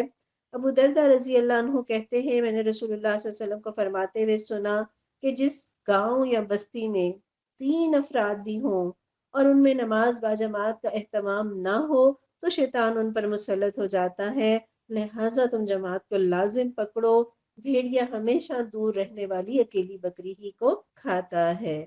اس حدیث سے پتہ چلا کہ کیوں آج کل لوگ شیطان کی چالوں کا زیادہ شکار ہو رہے ہیں، تو وجہ کیا ہے کہ نماز با جماعت کو چھوڑ رکھا ہے۔ تنہا نماز پڑھتے ہیں لیکن جب با جماعت نماز نہیں ادا کرتے تو شیطان کا ترنے والا بن جاتے ہیں۔ پھر اسی طرح سے ایک اور ذریعہ شیطان کا انسان کو گمراہ کرنے کا کیا ہے، وہ نیکی کے ذریعے بھی انسان کو گمراہ کرتا ہے۔ کیسے؟ حسن بن صالح کہتے ہیں شیطان آدمی کے لیے 99 دروازے نیکی کے کھولتا ہے جس سے ایک دروازہ برائی کا مقصود ہوتا ہے، یعنی وہ اس سے کوئی گناہ کا کام کرانا چاہتا ہے اور وہ گناہ کرانے کے لیے وہ اس سے بہت ساری نیکیاں کرواتا ہے تاکہ اس کے دل کو تسکین رہے کہ وہ نیکیاں کر رہا ہے، اور اس کے ساتھ پھر وہ اس سے ایک کبھی گناہ کرا لیتا ہے۔ پھر اسی طرح سے اعلیٰ نیکی چھڑوا کر معمولی نیکیوں میں لگا دیتا ہے، پھر صغیرہ گناہوں میں مبتلا کرتا ہے کہ بھلا یہ تو معمولی سی بات ہے، اس میں کیا حرج ہے، پھر کرتے کرتے انسان کو کبیرہ گناہ کی طرف لے جاتا ہے، اور جب انسان کبیرہ کرنے لگ جاتا ہے تو پھر وہ اسے کفر تک لے جاتا ہے، پھر وہ انسان کو نا امید کرتا ہے، خوف زدہ کرتا ہے، اللہ کے بارے میں بدگمان کرتا ہے، اور شیطان موت کے وقت بھی انسان کو گمراہ کرنے کی کوشش کرتا ہے، موت کے وقت اس سے غلط فیصلے کراتا ہے، وراثت میں غلط تقسیم کے ذریعے سے اس کی ساری زندگی کی نیکیوں کو برباد کرتا ہے۔ نبی صلی اللہ علیہ وسلم نے اسی لیے دعا سکھائی ہے۔ ابو داؤد کی 1552 نمبر کی حدیث ہے کہ رسول اللہ صلی اللہ علیہ وسلم یہ دعا فرمایا کرتے تھے، اللہم انی اعوذ بک من الہدم واعوذ بک من التردی واعوذ بک من الغرق والحرق والحرم واعوذ بک من ان یتخبطنی الشیطان عند الموت واعوذ بک ان اموت فی سبیلک مدبرا واعوذ بک ان اموت لدیغا۔ اے اللہ میں تیری پناہ چاہتا ہوں کہ کوئی مکان یا دیوار مجھ پر آ گرے یا کسی بلند مقام سے گر پڑوں، میں تیری پناہ چاہتا ہوں غرق ہونے سے، جلنے سے، یا از حد بوڑھا ہو جانے سے۔ پروردگار تیری پناہ چاہتا ہوں اس سے کہ شیطان مجھے موت کے وقت بدحواس کر دے، یا اس بات سے کہ جہاد سے پیٹھ دیتے ہوئے مروں، یا اس کیفیت سے کہ زہریلے جانور کے کاٹے سے مجھے موت آئے۔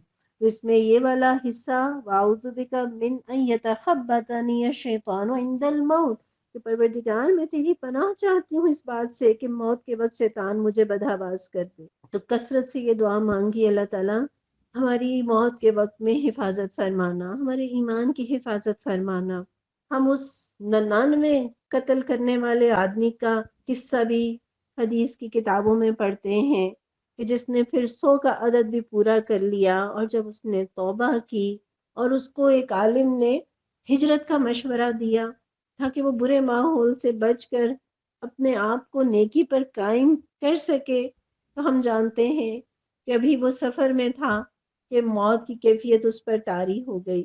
آپ جائزہ لیجئے کہ موت کی کیفیت اس پر طاری ہے، پھر بھی گھسٹ گھسٹ کر وہ اپنے آپ کو اس بستی کی طرف بڑھا رہا ہے جہاں جا کر وہ نیکیاں کرنے کا ارادہ رکھتا ہے، اور اس کی گزشتہ زندگی میں کوئی نیکی نہیں ہے سوائے اس نیکی کے کہ اس نے برائیوں کو چھوڑنے کا ارادہ کر لیا، اور نزا کی کیفیت میں بھی وہ نیکی کی طرف گھسٹ گھسٹ کر جانے کی کوشش میں لگا رہا۔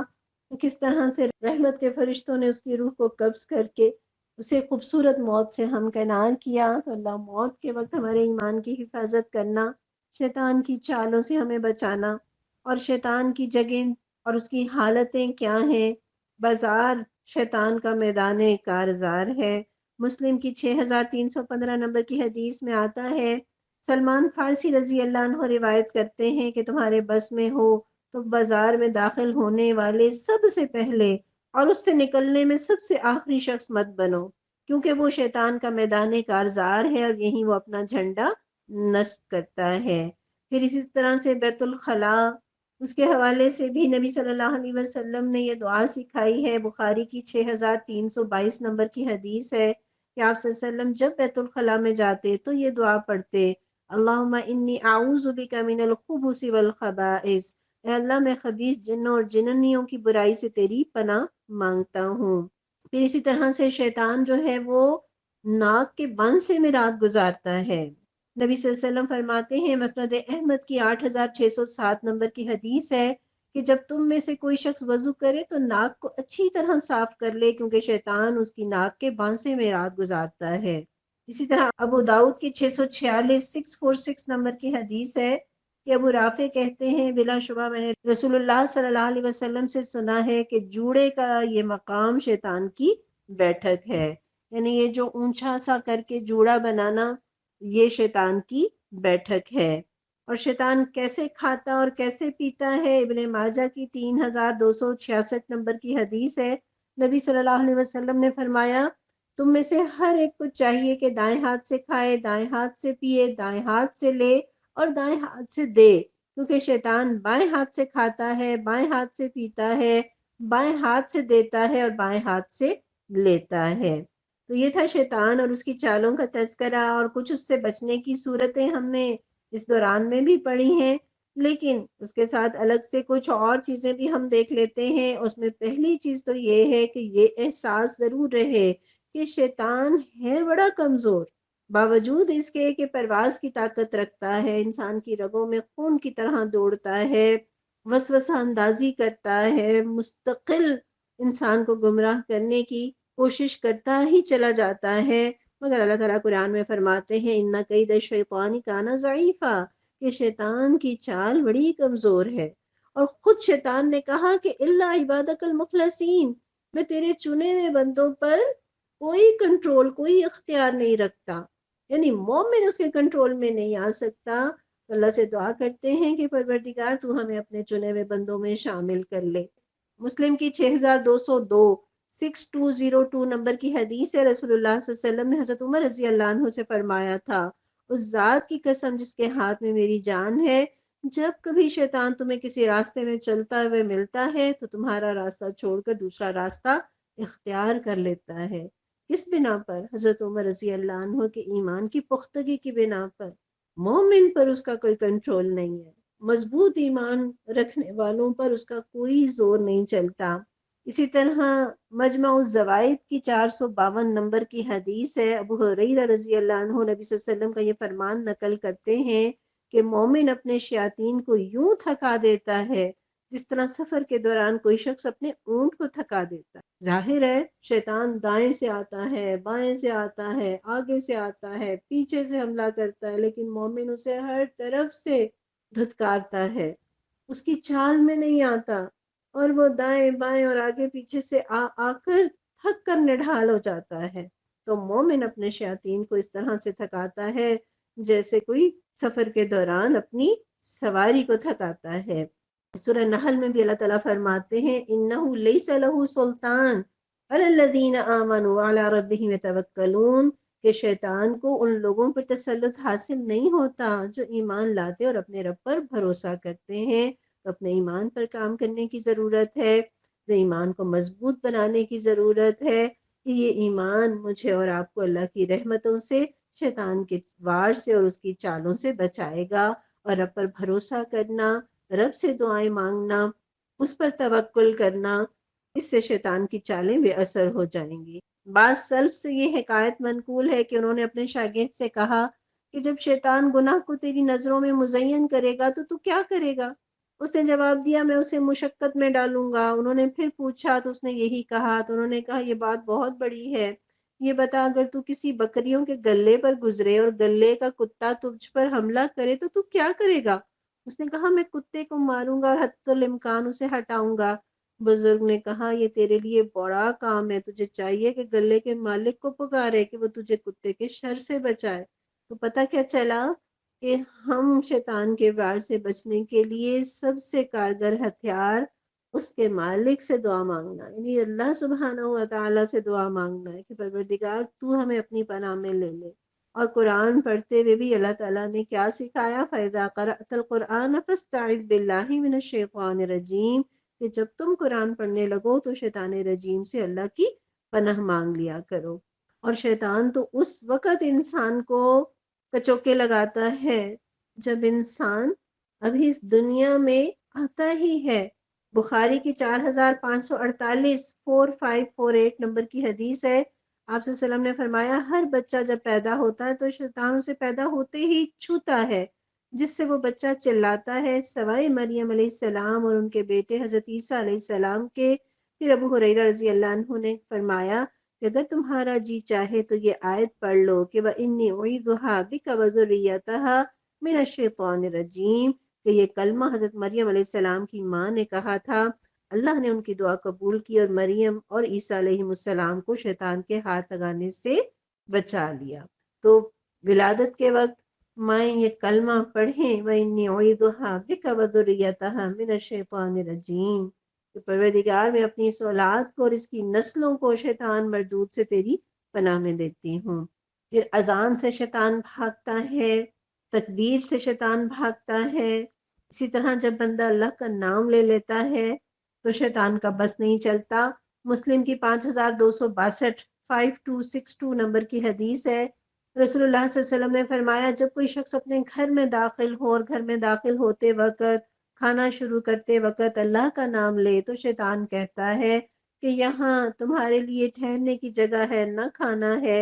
اور جب کوئی شخص گھر میں داخل ہو، داخل ہوتے وقت اللہ کا نام نہ لے تو شیطان کہتا ہے کہ تمہیں رات گزارنے کی جگہ مل گئی، اور جب وہ کھانے کے وقت اللہ کا نام نہ لے تو شیطان کہتا ہے کہ تمہیں رات گزارنے کی جگہ اور کھانا دونوں مل گئے۔ تو گویا گھر داخل ہوتے وقت بھی اور کھانا کھاتے وقت بھی اللہ کا نام لے لیا جائے تاکہ شیطان کو نہ ٹھکانہ ملے اور نہ کھانا۔ اسی طرح مسلم کی 5250 نمبر کی حدیث ہے، رسول اللہ صلی اللہ علیہ وسلم نے فرمایا جب رات کی تاریکی پھیل جائے، یا فرمایا تم شام کرو تو اپنے بچوں کو اپنے ساتھ رکھو کیونکہ اس وقت شیطان ادھر ادھر پھیل جاتے ہیں۔ پھر جب رات کی ایک گھڑی گزر جائے تو پھر چاہو تو چھوڑ دو اور دروازے بند کر دو اور اللہ کا نام لو، کیونکہ شیطان بند دروازے نہیں کھولتا۔ اور اپنی مشقوں کے منہ بند کرو اور اللہ کا نام لو، اپنے برتنوں کو ڈھک دو اور اللہ کا نام لو، اور نہیں تو برتنوں پر چڑھائی کے روپ کوئی چیز رکھ دو اور اپنے چراغ بجھا دو۔ یعنی دروازہ بند کرتے وقت بھی اللہ کا نام لیجئے، اللہ کا نام لے کر چیزوں کو ڈھکیے، برتنوں کو ڈھکیے، اور عین مغرب کے وقت بچوں کو باہر نہ نکلنے دیجیے۔ پھر اسی طرح سے کھانے میں اگر کوئی نوالا گر جائے تو اس کا معاملہ کیا ہے؟ مسلم کی 5303 5303 نمبر کی حدیث ہے، جابر رضی اللہ عنہ روایت کرتے ہیں میں نے نبی صلی اللہ علیہ وسلم کو فرماتے ہوئے سنا شیطان تم میں سے ہر ایک کی ہر حالت میں اس کے پاس حاضر ہوتا ہے، حتیٰ کہ کھانے کے وقت بھی۔ جب تم میں سے کسی سے لقمہ گر جائے تو جو کچھ اسے لگ گیا ہے اسے صاف کر کے کھا لے اور اسے شیطان کے لیے نہ چھوڑے، اور جب کھانے سے فارغ ہو تو اپنی انگلیاں چاٹ لے کیونکہ اسے پتہ نہیں کہ اس کے کھانے کے کس حصے میں برکت ہے۔ یعنی اگر کوئی چیز گر بھی گئی ہے تو اسے اٹھائیے، جھاڑیے، کھا لیجئے یا جانوروں کو کھلا دیجئے، شیطان کے لیے نہ چھوڑیے۔ پھر شیطان سے بچنے کا ایک بہت بڑا ہتھیار طبرانی میں معجم الصغیر میں ہے، جابر بن سمرہ رضی اللہ عنہ فرماتے ہیں کہ جابیہ میں عمر رضی اللہ عنہ نے ہم کو خطبہ سنایا بس فرمایا جیسے میں تم میں کھڑا ہوں اسی طرح ہم میں رسول اللہ صلی اللہ علیہ وسلم نے کھڑے ہو کر فرمایا تھا جس کو یہ پسند ہو کہ وہ وسط جنت میں گھر پائے، یعنی بالکل جنت کے درمیان میں گھر پائے، تو چاہیے کہ جماعت کو لازم پکڑے، کیونکہ شیطان اکیلے کے ساتھ ہے اور وہ دو سے دور تر ہے۔ خبردار رہو، کوئی مرد کسی عورت کے ساتھ تنہائی میں نہ بیٹھے، کیونکہ ان دونوں کا تیسرا شیطان ہوگا۔ گویا اجتماعیت کو لازم پکڑنا شیطان کے وار سے بچنے کے لیے بہت کارگر ہتھیار ہے، اور کبھی کسی نامحرم کے ساتھ تنہائی میں نہ بیٹھے۔ پھر اسی طرح مسند احمد کی 22,379 22,379 نمبر کی حدیث ہے، نبی صلی اللہ علیہ وسلم نے فرمایا جس طرح بکریوں کے لیے بھیڑیا ہوتا ہے اسی طرح انسان کے لیے شیطان بھیڑیا ہے، جو اکیلی رہ جانے والی اور سب سے الگ تھلگ رہنے والی بکری کو پکڑ لیتا ہے۔ اس لیے تم گھاٹیوں میں تنہا رہنے سے اپنے آپ کو بچاؤ اور جماعت مسلمین کو، عوام کو اور مسجد کو اپنے اوپر لازم کر لو۔ تو گویا اجتماعیت، مسجد اور لوگوں کے درمیان رہنا یہ انسان کو برائی سے بچاتا ہے، اور تنہا رہنا اس سے دماغ بھی شیطان کے وسوسوں کی آماجگاہ بنتا ہے، اور اب تو تنہائی کے ساتھ بہت ساری برائیاں وابستہ ہیں جن کا پہلے کبھی تصور بھی نہیں کیا جا سکتا تھا۔ تو اسی طرح ہر حال میں اللہ سے ڈرنا۔ ابن مسعود رضی اللہ عنہ جب ایک چرواہے کے پاس گئے اور چرواہے سے کہا ایک جانور مجھے دے دو، اس نے کہا نہیں۔ جب انہوں نے وجہ پوچھی تو اس نے کہا میرے مالک کی اجازت نہیں۔ تو کہنے لگے مالک تو نہیں دیکھ رہا، کہہ دینا کہ بھیڑیا کھا گیا، تم مجھ سے قیمت لے لو۔ کہنے لگا نہیں، میرا مالک نہیں دیکھ رہا تو میرے مالک کا مالک تو دیکھ رہا ہے، اس کو کیا جواب دوں گا؟ تو یہ احساس انشاءاللہ گناہوں سے بچائے گا۔ لقمان حکیم فوت ہونے لگے تو بیٹے نے کہا ابا جان ساری چیزیں اپنے ساتھ ہی لے جائیں گے؟ تو کہنے لگا لکھو بیٹا، گناہ کرنے کو جی چاہے تو کر لینا، لیکن وہاں جا کر کرنا جہاں اللہ نہ دیکھتا ہو۔ تو کیا خیال ہے بیڈ روم میں اللہ نہیں دیکھتا ہوگا؟ کیوں نہیں، اللہ ہر جگہ دیکھتا ہے۔ پھر کہنے لگے حضرت لقمان حکیم بیٹا جب گناہ کرنے کو جی چاہے تو کر لینا، مگر اللہ کی زمین پر نہ کرنا، کہیں اور جا کر کرنا۔ بھئی اللہ کی زمین کے سوا بھی کوئی اور جگہ ہے؟ یعنی مراد کیا ہے کہ پھر تو گناہ نہ کرنا۔ پھر کہنے لگے بیٹا گناہ کرنے کو جی چاہے تو کر لینا، مگر اتنا کرنا جتنا سزا سہنے کی طاقت رکھتے ہو۔ تو بھلا کہاں جہنم کا عذاب برداشت کرنے کی طاقت مجھ میں اور آپ میں ہے؟ تو کیا کریں، گناہوں سے اپنے آپ کو بچا لیں۔ تو اسی طرح نماز میں جو شیطان بہت سارے وسوسوں میں مبتلا کرتا ہے، نماز کو بھلاتا ہے، خیالات کو ادھر ادھر دوڑاتا ہے۔ روایت میں آتا ہے حضرت عثمان بن ابی العاص رضی اللہ عنہ نبی صلی اللہ علیہ وسلم کی خدمت میں حاضر ہوئے اور عرض کی اللہ کے رسول صلی اللہ علیہ وسلم، شیطان میرے اور میری نماز اور میری قرات کے درمیان حائل ہو گیا ہے، اسے مجھ پر گڑبڑ کر دیتا ہے۔ تو رسول اللہ صلی اللہ علیہ وسلم نے فرمایا یہ ایک شیطان ہے جسے خنزب کہا جاتا ہے، جب تم اسے محسوس کرو تو اس سے اللہ کی پناہ مانگو اور اپنی بائیں جانب 3 بار تھتکار دو۔ پھر وہ صحابی کہنے لگے میں نے یہی کیا تو اللہ نے اسے مجھ سے دور کر دیا۔ یہ مسلم کی 5738 5738 نمبر کی حدیث ہے۔ گویا نماز کے دوران اگر وسوسوں کی یلغار ہو تو نماز کے دوران ہی اعوذ باللہ کہہ کر اپنے بائیں جانب 3 دفعہ تھتکار دیجئے، اللہ اپنی رحمت سے شیطان کے وسوسوں سے بچا لے گا۔ پھر اسی طرح بخاری کی 141 نمبر کی حدیث ہے، آپ صلی اللہ علیہ وسلم نے فرمایا جب تم میں سے کوئی اپنی بیوی سے جمع کرے تو کہے بسم اللہ اللہم جنبنا الشیطان وجنب الشیطان ما رزقتنا، اللہ کے نام کے ساتھ اے اللہ ہمیں شیطان سے بچا اور شیطان کو اس چیز سے دور رکھ جو تو ہمیں اس کے نتیجے میں عطا فرمائے، یعنی اولاد کو شیطان کے شر سے بچا۔ پھر آپ صلی اللہ علیہ وسلم نے فرمایا یہ دعا پڑھنے کے بعد میاں بیوی کو جو اولاد ملے گی اسے شیطان نقصان نہیں پہنچا سکتا۔ پھر اسی طرح مجموع الزوائد کی ایک حدیث کا مفہوم ہے، انس رضی اللہ عنہ نے فرمایا شیطان اپنی سونڈ کو فرزند آدم کے دل پر رکھے ہوئے ہے، اگر وہ اللہ کا ذکر کرتا ہے تو سونڈ پیچھے ہٹا لیتا ہے، اور اگر اللہ کو بھول جاتا ہے تو اس کے دل کو نگل جاتا ہے۔ تو اس سے پتہ چلتا ہے کہ اللہ کی یاد سے غافل نہ ہو، اپنی زبان کو اللہ کے ذکر سے تر رکھے تاکہ شیطان کے حملوں سے بچ سکیں۔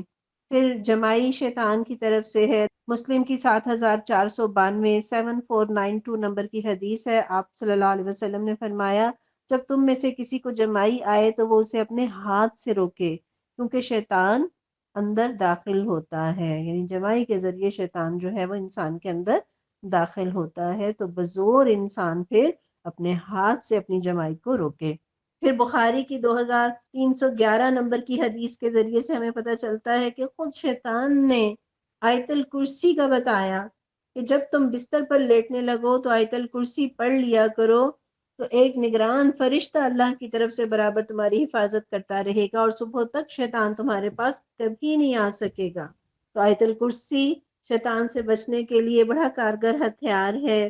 پھر سورہ بقرہ، شیطان اس سے بھاگتا ہے۔ آپ صلی اللہ علیہ وسلم نے فرمایا، مسلم کی 1824 نمبر کی حدیث ہے کہ اپنے گھروں کو قبرستان نہ بناؤ، اور شیطان اس گھر سے بھاگتا ہے جس میں سورہ بقرہ پڑھی جاتی ہے۔ اسی طرح مسلم کی 6842 6842 نمبر کی حدیث ہے، رسول اللہ صلی اللہ علیہ وسلم نے فرمایا، جو شخص دن میں 100 مرتبہ لا الہ الا اللہ وحدہ لا شریک لہ لہ الملک و لہ الحمد وہو علی کل شیء قدیر پڑھتا ہے تو اس شخص کو 10 غلام آزاد کرنے کے برابر اجر ملتا ہے، اس کے لیے 100 نیکیاں لکھی جاتی ہیں، 100 گناہ مٹا دیے جاتے ہیں، اور یہ کلمات شام تک پورا دن شیطان سے اس کی حفاظت کا ذریعہ بن جاتے ہیں، اور کوئی شخص اس سے زیادہ افضل عمل نہیں کر سکتا سوائے اس شخص کے جو اس سے بھی زیادہ مرتبہ یہی عمل دہرائے۔ تو اس سے بھی ہمیں ایک خوبصورت ذکر مل گیا جس کے ذریعے سے ہم اللہ کی پناہ میں آ سکتے ہیں اور شیطان سے میری اور آپ کی حفاظت ممکن ہو سکتی ہے۔ پھر نبی صلی اللہ علیہ وسلم حضرت حسن و حسین رضی اللہ عنہما کے لیے پناہ طلب کیا کرتے تھے اور فرماتے تھے کہ تمہارے بزرگ دادا ابراہیم علیہ السلام بھی ان کلمات کے ذریعے اللہ کی پناہ اسماعیل اور اسحاق علیہ السلام کے لیے مانگا کرتے تھے، اور وہ کلمات کون سے ہیں؟ اعوذ بکلمات اللہ التامۃ من کل شیطان وہامۃ ومن کل عین لامہ، میں پناہ مانگتا ہوں اللہ کے پورے پورے کلمات کے ذریعے ہر ایک شیطان سے اور ہر زہریلے جانور سے اور ہر نقصان پہنچانے والی نظر بد سے۔ اور سجدہ ایسی چیز ہے کہ جب انسان سجدہ کرتا ہے شیطان روتا ہے۔ مسند احمد کی 9711 نمبر کی حدیث ہے، ابو ہریرہ رضی اللہ عنہ راوی ہیں، فرماتے ہیں نبی صلی اللہ علیہ وسلم نے فرمایا جب انسان آیت سجدہ پڑھ کر سجدہ کرتا ہے تو شیطان روتا ہوا پیچھے ہٹ جاتا ہے اور کہتا ہے کہ ہائے افسوس، ابن آدم کو سجدے کا حکم ملا، اس نے سجدہ کر لیا، اس کے لیے جنت ہے، اور مجھے سجدے کا حکم ملا، میں نہ مانا اور میرے لیے جہنم ہے۔ تو گویا سجدہ وہ عمل ہے کہ شیطان جب انسان کو سجدہ کرتے ہوئے دیکھتا ہے تو رونے لگتا ہے۔ تو یہ تھی شیطان کی چالیں اور اس سے بچنے کے طریقے، اور اس کے ساتھ ساتھ ایک اور چیز بڑی اہم ہے، وہ یہ کہ ہم نے شیطان سے کچھ چیزیں سیکھنی بھی ہیں۔ ہاں، جس طرح امام احمد بن حنبل ابو الحسن چور کے لیے دعا کیا کرتے تھے کہ جب امام احمد بن حنبل قید و بند کی صعوبتیں برداشت کر رہے تھے تو ابو الحسن چور نے کہا تھا کہ میں بار بار چوری کرتا ہوں اور پکڑا جاتا ہوں اور کوڑے کھاتا ہوں، اور میں نے ناحق کے لیے اتنے کوڑے کھائے اور اپنا راستہ نہیں بدلا، آپ حق کی خاطر جو یہ مصیبتیں برداشت کر رہے ہیں تو ان کی وجہ سے حق کا راستہ نہ چھوڑیے گا۔ تو اکثر امام احمد بن حنبل اس کے لیے دعا کیا کرتے تھے۔ تو ہمیں بھی شیطان سے کچھ چیزیں سیکھنی ہیں، اور وہ کیا ہیں؟ شیطان کی استقامت سے سیکھیے، اس طرح وہ جمع ہوا ہے، ڈٹا ہوا ہے، اپنے مشن پر لگا ہوا ہے۔ پھر آپ یہ دیکھیے کہ شیطان مایوس نہیں ہوتا۔ میں اور آپ کیوں جلدی مایوس ہو جاتے ہیں؟ ہم اپنی ہدایت سے بھی مایوس ہو جاتے ہیں، ہم اپنے پیاروں کی ہدایت سے بھی مایوس ہونے لگتے ہیں۔ تو شیطان مایوس نہیں ہوتا۔ میں نے اور آپ نے اس سے یہ خوبی لینی ہے کہ ہم نے بھی انسانوں کی اصلاح سے مایوس نہیں ہونا۔ پھر شیطان سے یہ بھی سیکھیے کہ وہ اپنے ارادے کا کس قدر پکا ہے، ہم کیوں کمزور ہوتے ہیں۔ وہ ناحق کے لیے اس قدر کمیٹڈ ہے، ہم حق کے لیے کیوں پھسل جاتے ہیں۔ پھر شیطان سے یہ بھی سیکھنے کی بات ہے کہ وہ انسان کو بتدریج برائی کی طرف لے کر جاتا ہے، اور میں اور آپ یہ چاہتے ہیں کہ میرے بچے آج سے نیک بن جائیں، آنن فانن سب ٹھیک ہو جائیں، نہیں، بتدریج چیزوں کو لے کر چلیں گے، بتدریج انہیں نیکی کے راستے پر آگے بڑھائیں گے، بتدریج خود نیکی کے راستے پر آگے بڑھیں گے۔ شیطان کو یہ بھی دیکھیے کہ اسے کوئی جلدی نہیں ہے، بڑی پلاننگ اور طریقے کے ساتھ وہ لوگوں کو گمراہی کی طرف راغب کرتا ہے، اور کسی انسان کو اگر وہ گمراہ کرنے میں کامیاب نہیں ہوتا تو اس کی نسلوں کے لیے پلان بنا لیتا ہے۔ تو اس کا ٹارگٹ کلیئر ہے، اسے کوئی کنفیوژن نہیں ہے۔ اپنے ویژن کو کلیئر رکھیے، اپنے ٹارگٹ سے ہٹنے نہ پائیے۔ پھر آپ دیکھیے کہ شیطان کسی موقع کو ہاتھ سے جانے نہیں دیتا، تو ہم بھی لوگوں کی اصلاح اور اپنی اصلاح کے موقعوں کو ضائع نہ کریں۔ پھر شیطان ہر انسان سے اس کے مزاج اور اس کی کمزوری کے اعتبار سے اس سے معاملہ کرتا ہے۔ تو میں اور آپ بھی یہ حکمت سیکھ لیں، اس بری مخلوق کی اچھی عادتیں اور خوبیاں ہم بھی اپنا لیں کہ حکمت کے ساتھ ہر انسان سے اس کے مزاج اور اس کی کمزوری کے اعتبار سے معاملہ کریں، اور طریقے اور حکمت اور پلاننگ کے ساتھ لوگوں کو نیکی کے راستے کی دعوت دیں، اور اپنے لیے اور اپنے پیاروں کے لیے جنت کی راہوں کو آسان کریں۔